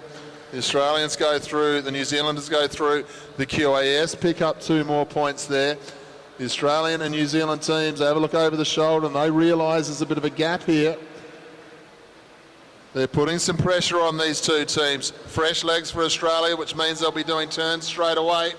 New Zealand know that, so they keep the pressure on with Campbell Stewart, and they all swing up at the back. The bunch swings up, and Australia and New Zealand keep going. This is the sort of pressure that's being applied as they go down the back straight. Walsh and Trezise, they know the threat that this poses. The 2 teams here, the Australians and the New Zealanders, they're working well together. They're fully committed to trying to take this lap. But look at the response from the main field, or what is left of the main field. A missed change there for the Australian team has put them on a little bit of a distance. At the moment, Sexton and Stewart, though, they're fully committed. The Australians are just losing the wheel at the moment. Doesn't look like they're going to be able to regain that. Sexton and Stewart, they make the change. The gap is opening up. It's about half a lap now back to what is left of the main field. The Australian team, they make the change now. Can they get themselves back onto the wheel of Stewart and Sexton? It's sort of hovering there at that 40, 50 metres mark. It's very hard to make up that distance, especially with the quality of the New Zealanders that are out in front. What is the response from behind? We've got 3 teams peeling off turns at the moment. Team 3, 8 and 5, they're all peeling off well. They're making the changes, but then unable to pull back this gap. The New Zealanders and the Australians, though, out in front. They've got back together at the moment. 2 laps to go until the next sprint. Agnoletto and Bledden, they make the change. And they take them right up to the top of the track. Stewart and Sexton, they're going to lead this one out. The Australians locked in on the wheel. They've made this move now for 10 laps. Can the Australians have anything to come over the top here? Stewart and Sexton, they're trying to grab themselves the maximum amount of points. They will. They'll grab the 5. Agnoletto and Bledden, they'll pick up the 3. What's happening behind? Team number 5, they'll pick up the 2. You see the damage that goes on when the Australian team miss that change. And a quality team like Agnoletto and Bledden start to miss a change like that, and you leave your partner in for just a little bit longer. That extra effort, that just gets into the legs very quickly. We have a look at the points now. Walsh and Trezise on 27 points. We have a look round the track. They're moving quite nicely. Still with a good group, but 27 points. Bledden and Agnoletto, Sexton and Stewart, both teams on 14, so they're chipping away at the points here, and the way they are starting to ride tempo around the track, they've put the rest of the field under pressure. The problem they've got now in that second group is who's going to have the legs to chase across. The Australian team still trying to catch their breath ever so slightly here. This group of 4 moving down the back straight. However, the commissaires very attentive to what's going on. These riders have been caught, so they're not allowed to do a turn. Stewart, well, the New Zealand team and the Australian team, they know fully well they're not allowed to follow. Everyone can follow them. Have a look at the move now by the QAS. They have brought themselves back. That was good bike racing. They needed to bring themselves back to the front, and they've done so. They take the pressure off. Walsh and Trezise, 27 points. They've brought themselves back to the front of the group. It's touch and go, those touch and go moments. We're talking about a moment in time in a Madison where the leaders are just under a bit of pressure. But here's the thing. We've got 142 laps to go. This is early doors for this bike race. You can see the pressure these guys are under, and they try to come back after each sprint. And the quality of riders in the home straight now who are chasing to try and get back on. Next sprint about to erupt. The Australians have brought themselves to the front nicely. Fresh legs for the sprint. The QAS are up there. New Zealand are going to challenge, but they're not going to waste their legs trying to sprint the handsling. The QAS, though, they've just had the handsling, and Trezise is going to get himself up for 3 points. Bledden will take the 5 by the looks of it. Now fresh legs for New Zealand as they go down the back straight. They're next to the Australian jerseys, the blue and white training jersey. They're up into 4th place. And then it looks like we've got the team of Hornblow and Marshall possibly.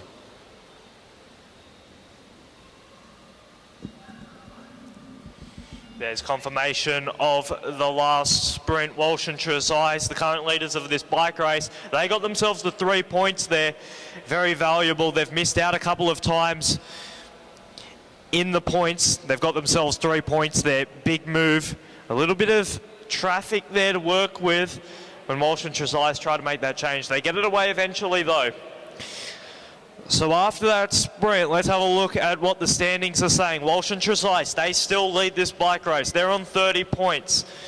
Trailing them is the team of Bledden and Agnoletto. They're on 19. Sexton and Stewart, 16. And then just out of the medals at the moment is Connolly and Cam Scott. They're on 9 points at the moment. Hornblow and Irwood, they've got 7. And this is the first time in a lot of laps that we've seen the bunch all together again. This race has been raced in 1s and 2s for the majority of this race, and now we see the bunch all back together. A lot of their teams here will be trying to get some energy back into the legs. This race has been raced at an electric pace, and if you've been keeping time with the stopwatch, my prediction and Matt's prediction of this being raced in less than an hour, I think is very much on at the moment. They've got 3 laps now until the next sprint. It's Hornblow and Irwood. They're leading this one out.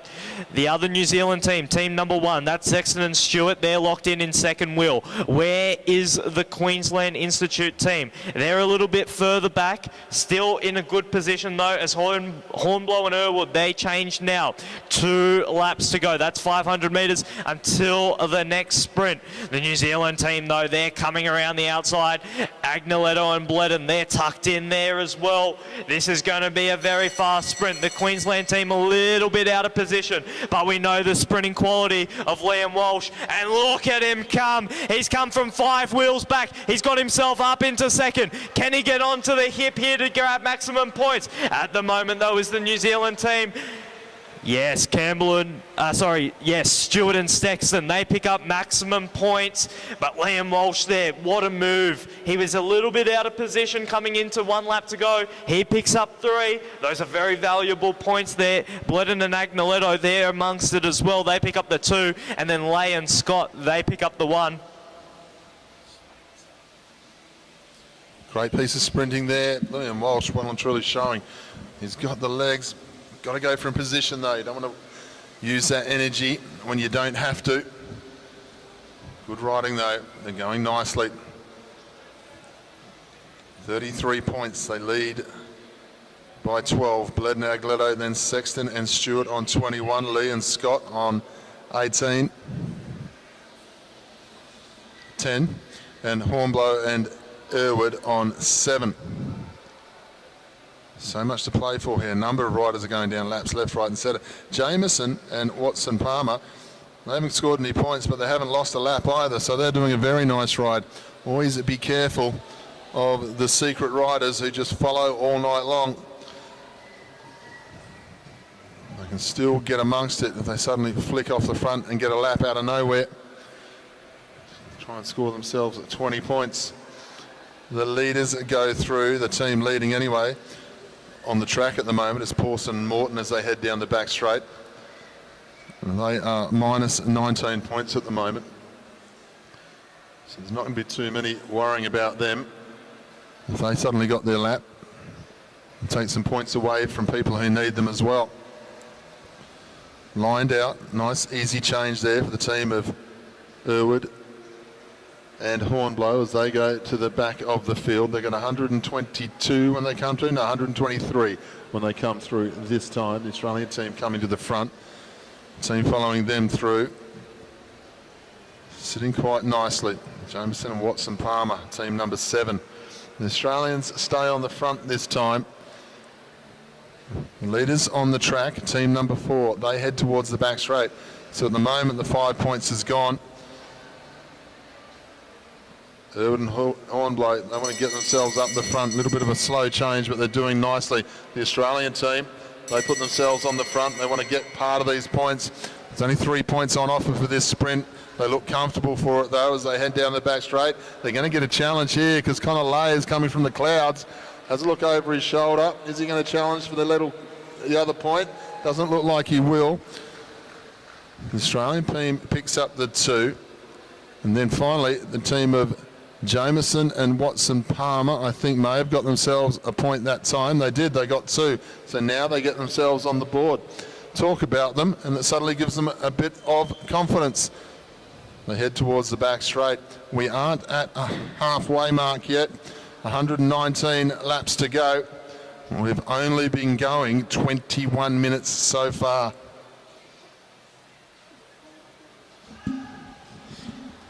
So that sub-hour Madison very much on at the moment as we see a move from Hornblow and Irwood. They're marked there by the Queensland team. The current leaders of this bike race, Trezise and Walsh, with a very nice change there in the front straight. Hornblow and Irwood, they also get some fresh legs in now. Who is responding behind? It's the Australian team of Bledden and Agnoletto. They know the threat that this poses, and they get some fresh legs in there as well. Where is the New Zealand team? They're a couple metres off the pace at the moment, but they're able to get themselves there. Likewise, Lay and Scott, they're all present. So the top teams at the moment in this Men's Madison Championship, all present at the front. As the pace comes off a little bit here, we've got 114 laps, my apologies, to go. That's 4 laps until our next sprint. What a race this has been so far. We've seen laps taken in the opening 10 laps. That's something you don't usually see in Madison racing. Usually those laps taken, you see that happen in the later half of the race. Never early on like that, but what a move that has put Trezise and Walsh in the box seat for the entirety of this race thus far. Their margin of lead is only 9 points now. We've got 2 laps to go until the next of the sprint. It is the team of Walsh and Trezise leading it out. Tucked in on their wheel is the Australian team. Walsh and Trezise, though, they're going to try and lead this one out from the front. Trezise is going to come in with some fresh legs with just under 1 lap to go. Then it's the team of Lay and Scott. They're going to try and come around now. Trezise, though, he's leading them out, but look at the charge from the New Zealand team. They're going to try and spoil the party here, and they do. Sexton and Stewart, wow, they came from a mile back to grab themselves the 5 there. Closing speed is everything. 5 points going the way of the New Zealand team. Get themselves back up into second place on 26 points, 1 point in front of Bled and Agnoletto. But Walsh and Trezise, they still hold the 10-point buffer. They're going to try and do their best to hold that 8 to 10 to 12-point buffer all the way through to the finish now, because there's 10 points on the last, and the way this race is heading, it is going to count. But we're not at 100 laps yet to go, which means there is going to be some movement at the station, and it goes now, and it looks like Moriarty, it might be, who's launching himself off the front. Swings up straight away. Decides not to bother, because they all got on the wheel. They know the dangers of some of these guys. If you give them too much, as we've seen with Liam Walsh and Declan Trezise, they ignored the attack. They let the 20 points go. And now they're going to spend the night chasing them, hoping to get them. Change from second wheel, Irwood and Hornblow. They look comfortable, both on the podium earlier today in the elimination race. That was won by Blake Agnoletto. Pace just doesn't go out, does it?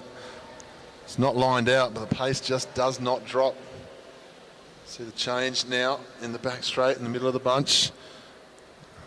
And we have a look here around the track to see where the partners are. There's an early change before the sprint here for the Australian team. 104 to go.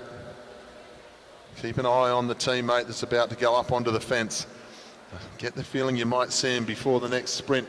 They come into the home straight with 103 now. Everyone getting fresh legs. Campbell Stewart getting thrown into fourth wheel. Good position for him to be in as they lead towards the next sprint. Gap's just opening up. You can see riders laying off the wheel a little bit, trying to get away from riding through traffic. Good move here from the Australian team at 102 laps to go. And we have a look round the track and see where the partner is. Going a little bit too quick in the home straight, possibly, to get picked up early. The Australian team have a look over the shoulder to see who's coming up to challenge. This is a good change in the back straight. Speed goes up. Now they're sticking around the outside. The change, how was it? Yes, they're going to get through the gap. This is going to work out. Here comes New Zealand, they to the line, but the Australians that time will get the 5 points as they go across. That's 100 laps done, and we've done it in 26 minutes and under 30 seconds. Just under 26 minutes and 30 seconds. We're looking for about a 55-minute Madison here. We're looking for a medic to the back straight, please. A medic to the back straight is the call.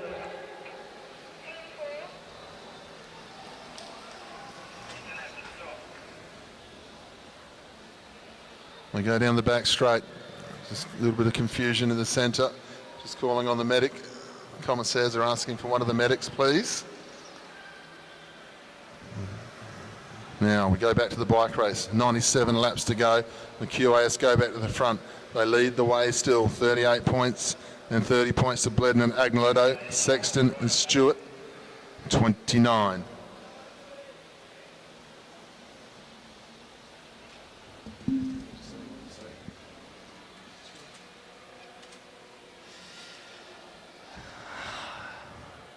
Hopefully that rider can get back amongst it. But that looked like a nasty injury there picked up. One of the riders from team number 4. Hopefully he's all right. Getting some attention there on the back straight. As we see the pace still on, like Matt said, that first 100 laps raced in sub 30 minutes. So very much on here for a 50 kilometre plus average speed for the elite men's. And as I say that, the pace is taken out of the race slightly. All the teams pushing up above the blue line. And coming to the front is team number 5. That is Lay and Scott. They're looking around now, trying to suss out who's going to be the next one to move. 2 laps until the next sprint. Where are the leaders of this bike race? There they are, Walsh and Trezise tucked in on second wheel. That's the place to be with 1.5 laps to go until the next intermediate sprint. They're going to come and get the change now with just over 1 lap to go. Big push in there. Now it's Liam Walsh. Liam Walsh is trying to get back onto terms. At the moment, though, it's Lay and Scott. They're out in front. Walsh, though, he's taking a charge at the wheel. Look at the sprinting form of Liam Walsh. Can he come over the top? Yes, he can, ladies and gentlemen. Liam Walsh picks up the 5 points for his team. That extends their lead at the top of this Madison Championship. A little bit of traffic there after the sprint. Liam Walsh, he gets himself towards the front. Lay and Scott, they picked up the 3. Hornblow and Irwood, they picked up the 2. What does that do to the overall standings? Well, Walsh and Trezise, they extend their lead. They're on 43 points. But it's a battle behind for second. Both teams, Bledden and Agneletto, Sexton and Stewart, they're both on 30 points. A little way back, though, Lay and Scott, they're on 16. They've got a little bit of chasing to do.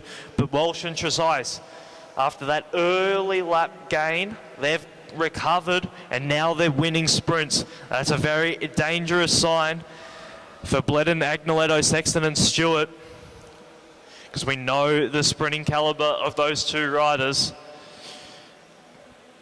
They got themselves that early buffer and have been able to maintain it now, but still a long way to go. 86 laps on the lap board, and it is the Queensland team. They are leading them around.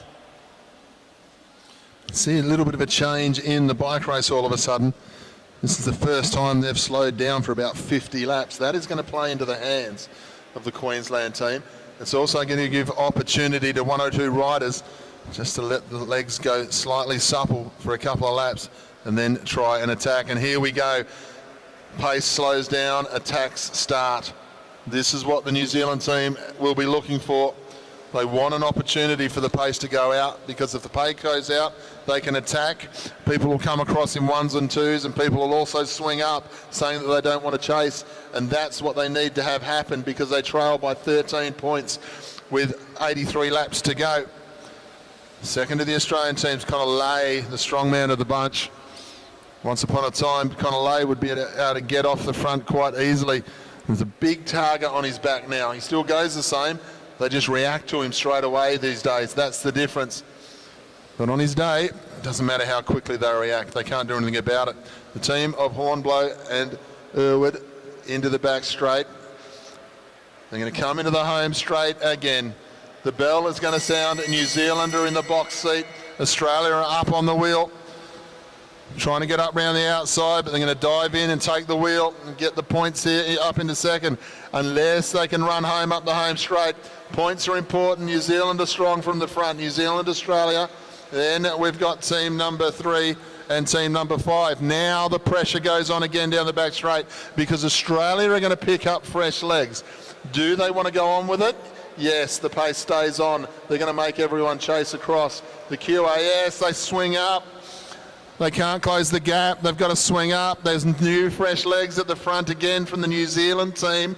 This is working out nicely for the breakaway because they're getting a fresh set of legs and then they're following on. Each team changing at a different spot. This is helping the impetus of the breakaway because Liam Walsh, he's looking for his partner. Now he gets him, but now they've got to chase the length of the back straight. This is the pressure cooker time. Australia and New Zealand are applying the pressure for the first time in the race. They are becoming allies to try and reel in the leaders before they become mortal enemies again.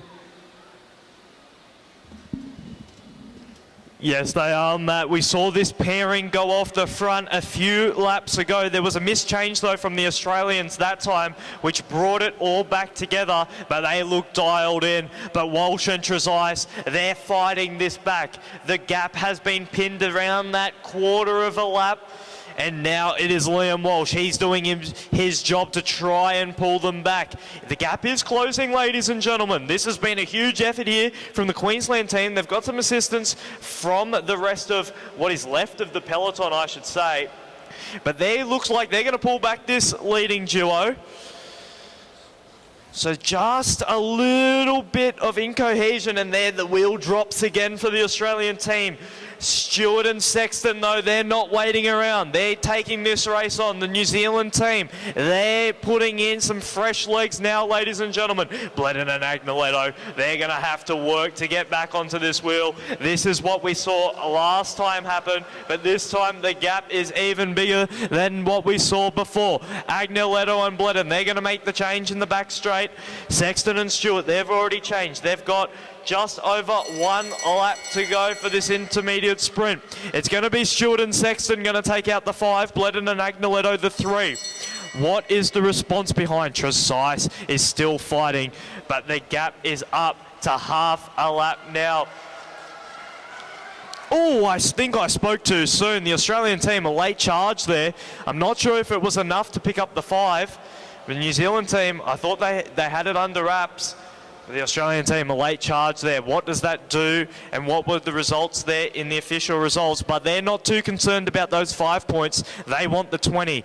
Bledden and Agnoletto, they pick up the 5. Sexton and Stewart the 3. But the race is very much behind at the moment. They've got themselves up to half a lap advantage. Not a lot of cohesion in that chasing group, and that plays into the advantage of the New Zealand and Australian pairing out in front. They want to get themselves the 20. That will push them right up into the standings. But as we see it now, after 13 sprints, still Liam Walsh and Declan Trezise, they hold on to a 6-point advantage, but I think that could all change very, very shortly. Good piece of attacking riding here by Australia and New Zealand. They're working together. They'll also be looking across the track to see what the bunch is doing. And when they see the bunch going up to the stayers line and a little bit of incohesion, as Andre says, they'll know fully well that that chase isn't working well. And that's what they'll be looking for. Now, the advantage that they're able to do there is they're able to gauge their effort. They don't necessarily need to keep chasing the lap during that period of time. They can let the legs recover. It's a little bit like changing gears on a road bike. They can just ride at a better tempo for a few laps. And now you can see they've had a few laps riding more tempo, and all of a sudden they've lifted the pace again and they're into the home straight. Look at the speed difference, because they saw the bunch was blowing up. They saw the bunch wasn't working. They realised no one was chasing because no one had the legs. So after a couple of laps to recover, they got going again. Once again, though, they sit up ever so slightly. They're going to play around with it a bit here. Why? Because it's 62 laps to go. Don't need to close it just yet. There's 5 and 3 points on the line. They're going to feel confident, these two teams now, because they see the bunch in a little bit of trouble.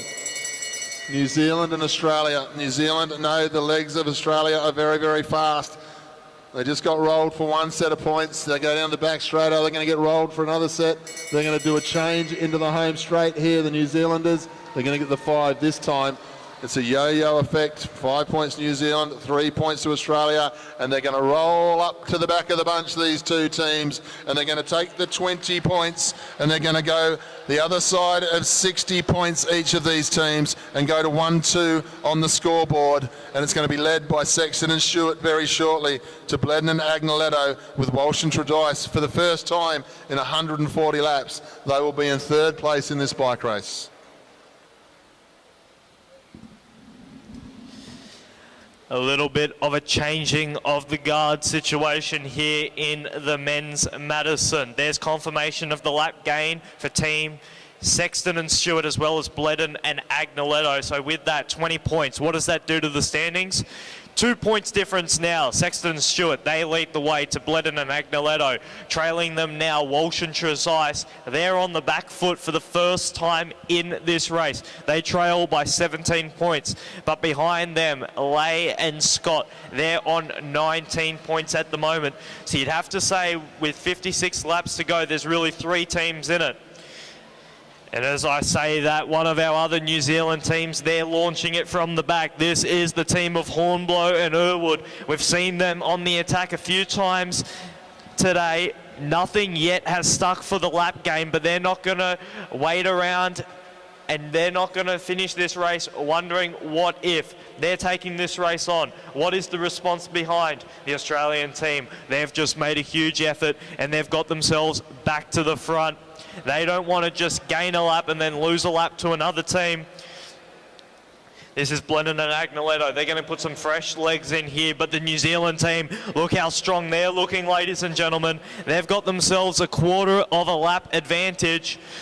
Irwood and Hornblow, they're not slowing down at all, ladies and gentlemen. 2 laps to go. They're going to try and pick up the 5. But the response is coming thick and fast from the group behind, led by team number 2, Bledden and Agnoletto. They're marked there by Sexton and Stewart. Can Hornblow and Irwood hold on for this 5 points? We'll have to wait and see. It's a very fast sprint. A missed change there from the Australian team. That could prove costly. The New Zealanders, though, they're on the front foot at the moment. Hornblow and Irwood, they're going to pick up the 5. Sexton and Stewart, the 3. Behind them, Walsh and Tredice, the 2. The Australians, though, they're in the hurt locker. They missed the change at such a pivotal time. And I think Sexton and Stewart have noticed this, and they're on the charge, ladies and gentlemen. The New Zealand team, the current leaders of this bike race, they're taking the race on. Agnoletto and Bledden, they're on the back foot. They're going to have to try and work back into this race. Fresh legs coming in now after the mischange. Stewart and Sexton, though, they're leading the charge. Mischange, and also a warning there.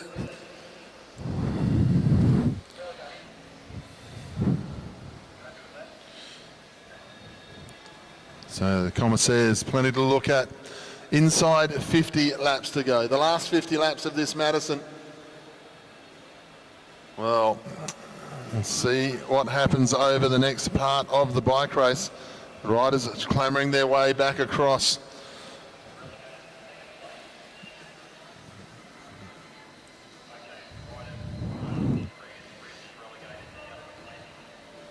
So we're just waiting on official confirmation. That's why I'm going a little bit silent, listening to the radio from the commissaires going on behind us here. You're not allowed to get in the way of the changes like that. You're certainly not allowed to take the advantage the way it occurred. There's racing incidents and there's things that just happen. Pace has gone out once again. So this means as soon as the pace goes out for a few laps, we see the attacks start. I think you're going to find there's going to be an adjustment at the top of the leaderboard shortly as we wait for the official confirmation.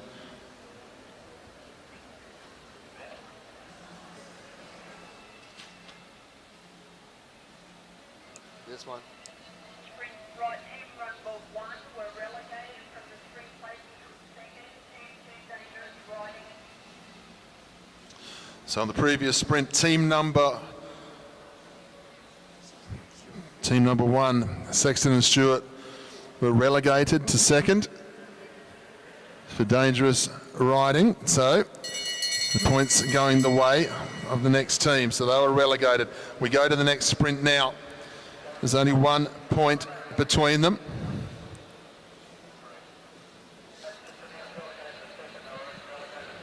Hasn't affected them too much for this next one though, has it? 40 laps to go, and the New Zealand team bring themselves back to the front to take the 5 points there. That'll take them to 68, and Bledden and Agnoletto did some damage missing that change, having to chase. That's the second change that they've missed here tonight.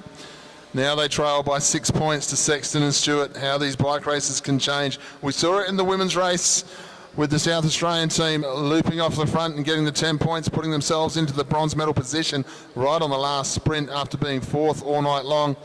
Sexton and Stewart lead by 6. Agnoletto and Bledden, they've missed 2 changes and critical changes during this evening.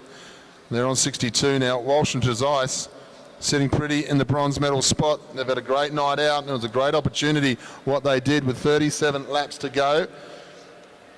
We have a look back, see who's catching their breath.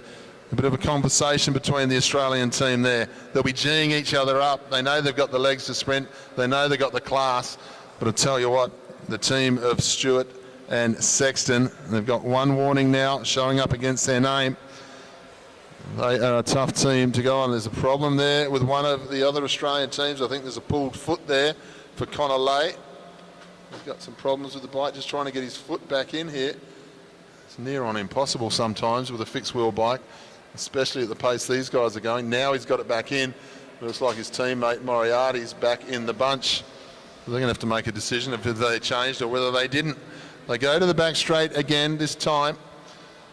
New Zealand and Australia. Moriarty now swings up. Connor Lay is the rider that goes in.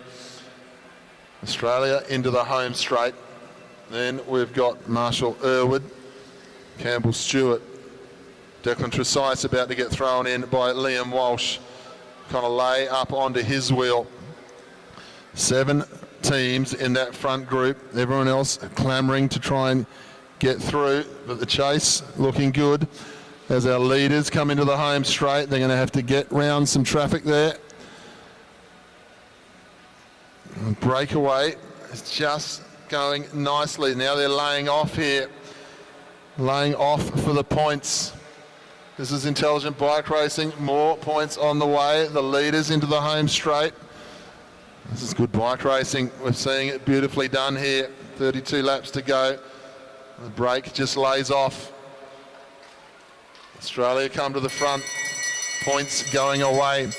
Good move by Hornblow as he goes around the outside. The Australians are going to have a bit of a slow change here. 5 points already away. Now we have a look at the next sprint. The New Zealand team. Second to third wheel. Breakaway just slowing down a little bit. They're losing some distance. They looked like the 20 points was going to go nicely there. But no such luck. Oh, I'll tell you what, people are starting to get a little bit narky out there, the way they're chopping up and down to each other. This has been a tough bike race. It's been a fast bike race. There's no 2 ways about it. But people are starting to suffer, and we're inside 30 laps to go. We wait for the confirmation of that sprint before we move on, because it's going to be very important. So the team of Kyrgyzstan took the 5 points. Then Sexton and Stewart, Hornblow, Irwood, Bledden and Agnoletto. So Sexton and Stewart, they take the 8 points again. They're an 8-point lead now. This breakaway in the home straight, which is Keast and Agnoletto, they're actually showing on the scoreboard as minus 32 points. So they're taking points away from people who need them. This is clever bike racing from the New Zealanders. In front of the bike race down the back straight. Bledden leads the way, swings up. You see the breakaway, Kyrgyzstan and Keast. No one's going to worry about chasing at the moment, because if you chase that one, you are going to be in trouble really quickly, because you're going to wear out very quickly and the energy will be gone. And they know that. Now the pace goes up in the back straight from the break. Even they're starting to think maybe we should just go and get the 20 points. They come to the home straight, 24 laps to go for the breakaway. Closing speed now They're going to get themselves onto the back. They're going to take 20 points for taking a lap. Give them a round of applause. That's a good fight back, good effort. But they've already lost points this evening. And they take the lap. It's always an impressive thing to take a lap at this level. 23 laps to go. And we have a look to see Australia, fresh legs, up onto the wheel of the New Zealand team. They've got a deficit of 8 points now to try and make up. Everyone's going to be looking for position now as they head down the back straight. It's the Australian team who are trying to get themselves up and around, but they've got a lot of traffic to move through, and they do so nicely. Now the New Zealand team, they're back in 5th place. They're going to fight on past the QAS. They'll be able to get them. It doesn't look like they're going to be able to get anybody else, so they're going to be looking at 1 point this time. The Australians will take the 5 points. They'll close the deficit to just 4 points when they've got 2 more sprints to go. One of them is for 5, 3, 2 and 1, and the other one is for 10, 6, 4 and 2. It's back on. It certainly is, Matt. I'm going to wait for the updated points. There we are. So Sexton and Stewart, they still lead the way on 72 points. In second position at the moment, we got Bledden and Agnoletto on 68. Then in third at the moment is Walsh and Tresice. They're on 47 points at the moment. So you'd have to say it's all to play for between Sexton, Stewart, Bledden and Agnoletto for that gold medal. Remember though, a lap is worth 20. The last sprint is worth double points. We've been saying it all night long, but I think this race is going to come down to that final sprint once again. 4 kilometres left, 16 laps left of this men's Madison, and it's been raced at a cracking pace the entire time. Now we see a move. This is team number 3, Hornblow and Irwood. They've been very active. They've currently got 23 points, but they're being chased by Bledden and Agnoletto, who's also being chased by Stewart and Sexton. The gaps are starting to form. Walsh and Tresice, they're caught in no man's land at the moment. We've got the 3 teams up the front as the change comes in for Hornblow and Irwood. They change in the back straight. A little bit of distance now that has to be made up by Tresice. Is there going to be cooperation out front amongst the leaders? Fresh legs coming in now. Pace slightly backs off a little bit as they go high up the track.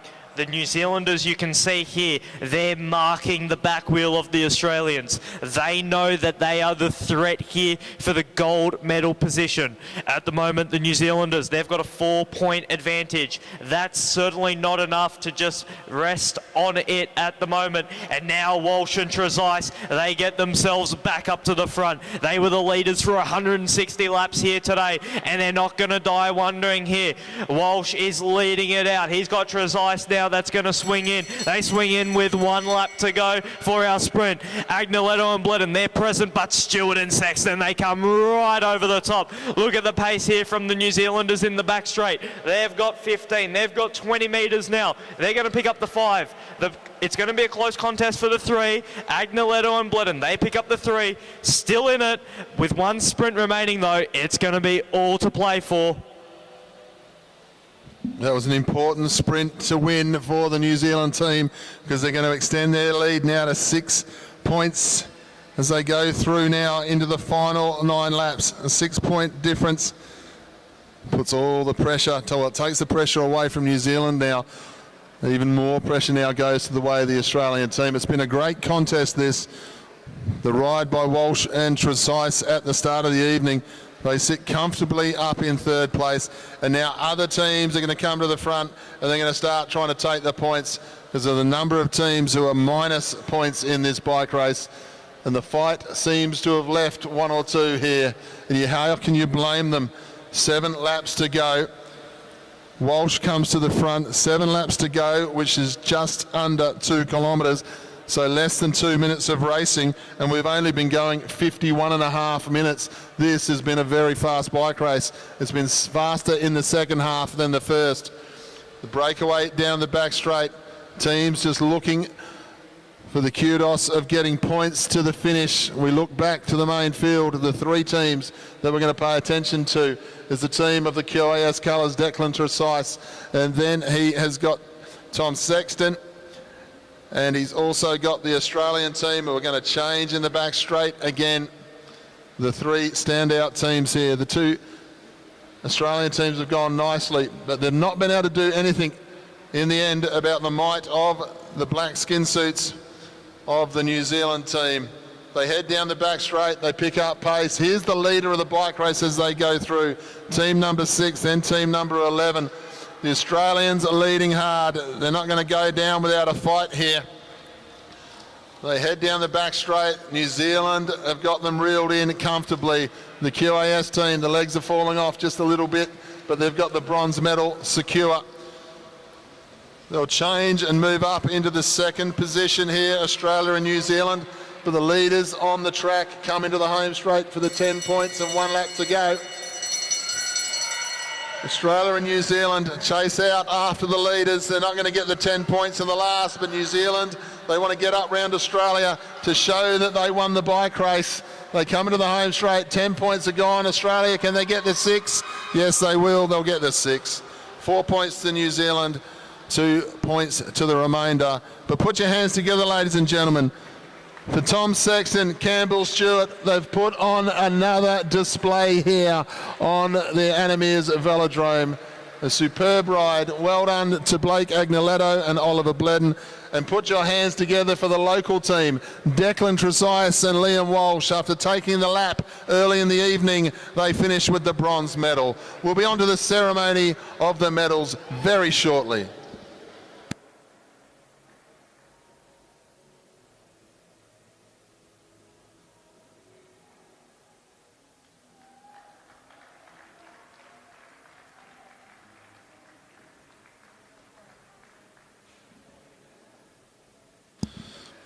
For those in the stands, those listening on our Oz Cycling YouTube channel, we talked about the speed of the race. Do you want to know what it is?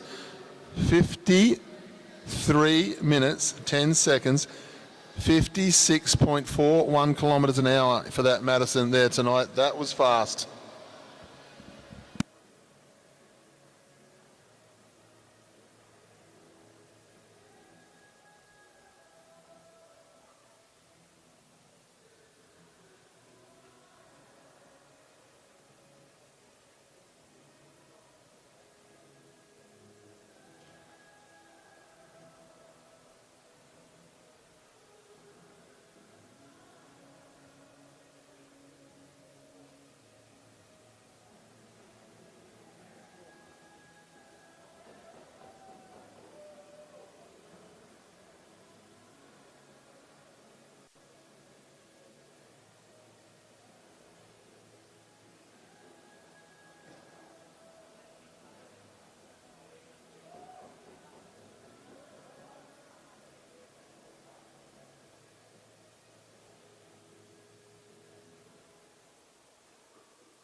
Ladies and gentlemen, thank you for your patience. We move on to the medal ceremony for the Elite Women's Madison.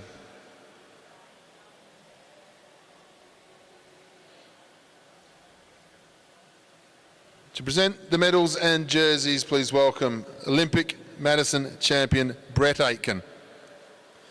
In third place, and winners of the bronze medal, please welcome Sophie Edwards and Ali Anderson from South Australia.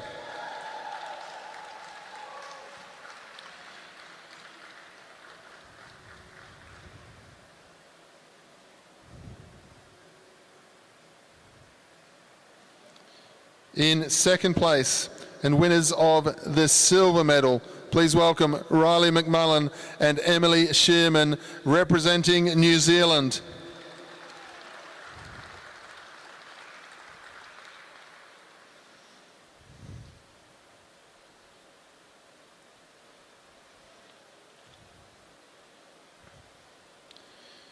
In first place, winners of the gold medal and Oceania champions, please welcome Brioni Botha and Samantha Donnelly representing New Zealand.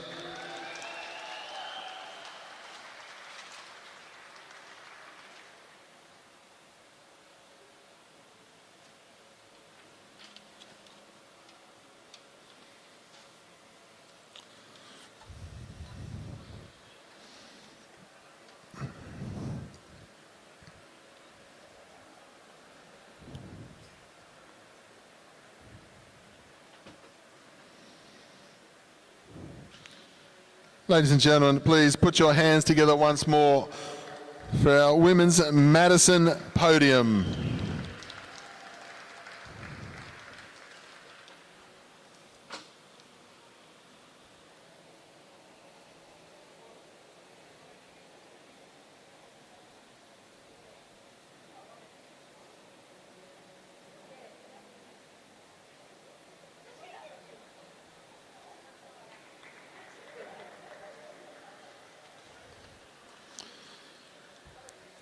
Ladies and gentlemen, the presentation now for the men's Madison final. Once again, the medals and jerseys will be presented by Olympic Madison champion Brett Aitken. In third place, and winners of the bronze medal, please welcome Liam Walsh and Declan Trezise representing Queensland.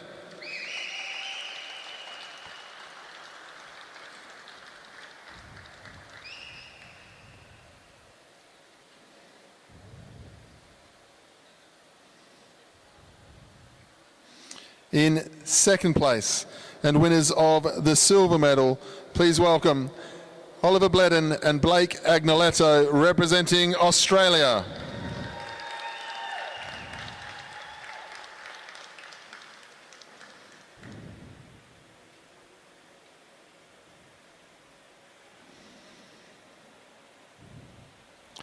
In first place, winners of the gold medal and Oceania champions, please welcome Thomas Sexton and Campbell Stewart representing New Zealand.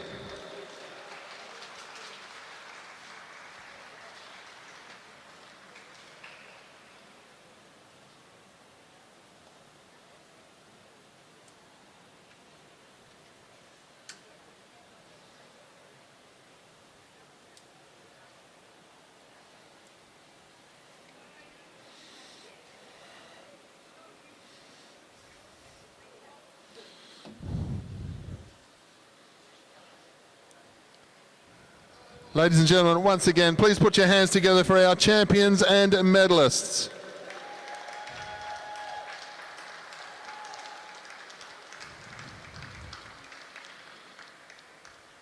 Ladies and gentlemen, that concludes our day here at Anna Meares Velodrome. A big thank you to everyone who has joined us on the Oz Cycling channel. We've had over 30,000 people watching the racing this week so far, with still a day of racing to go. If you're driving home from Anna Meares Velodrome tonight, please take care, stay safe, and we'll see you all tomorrow.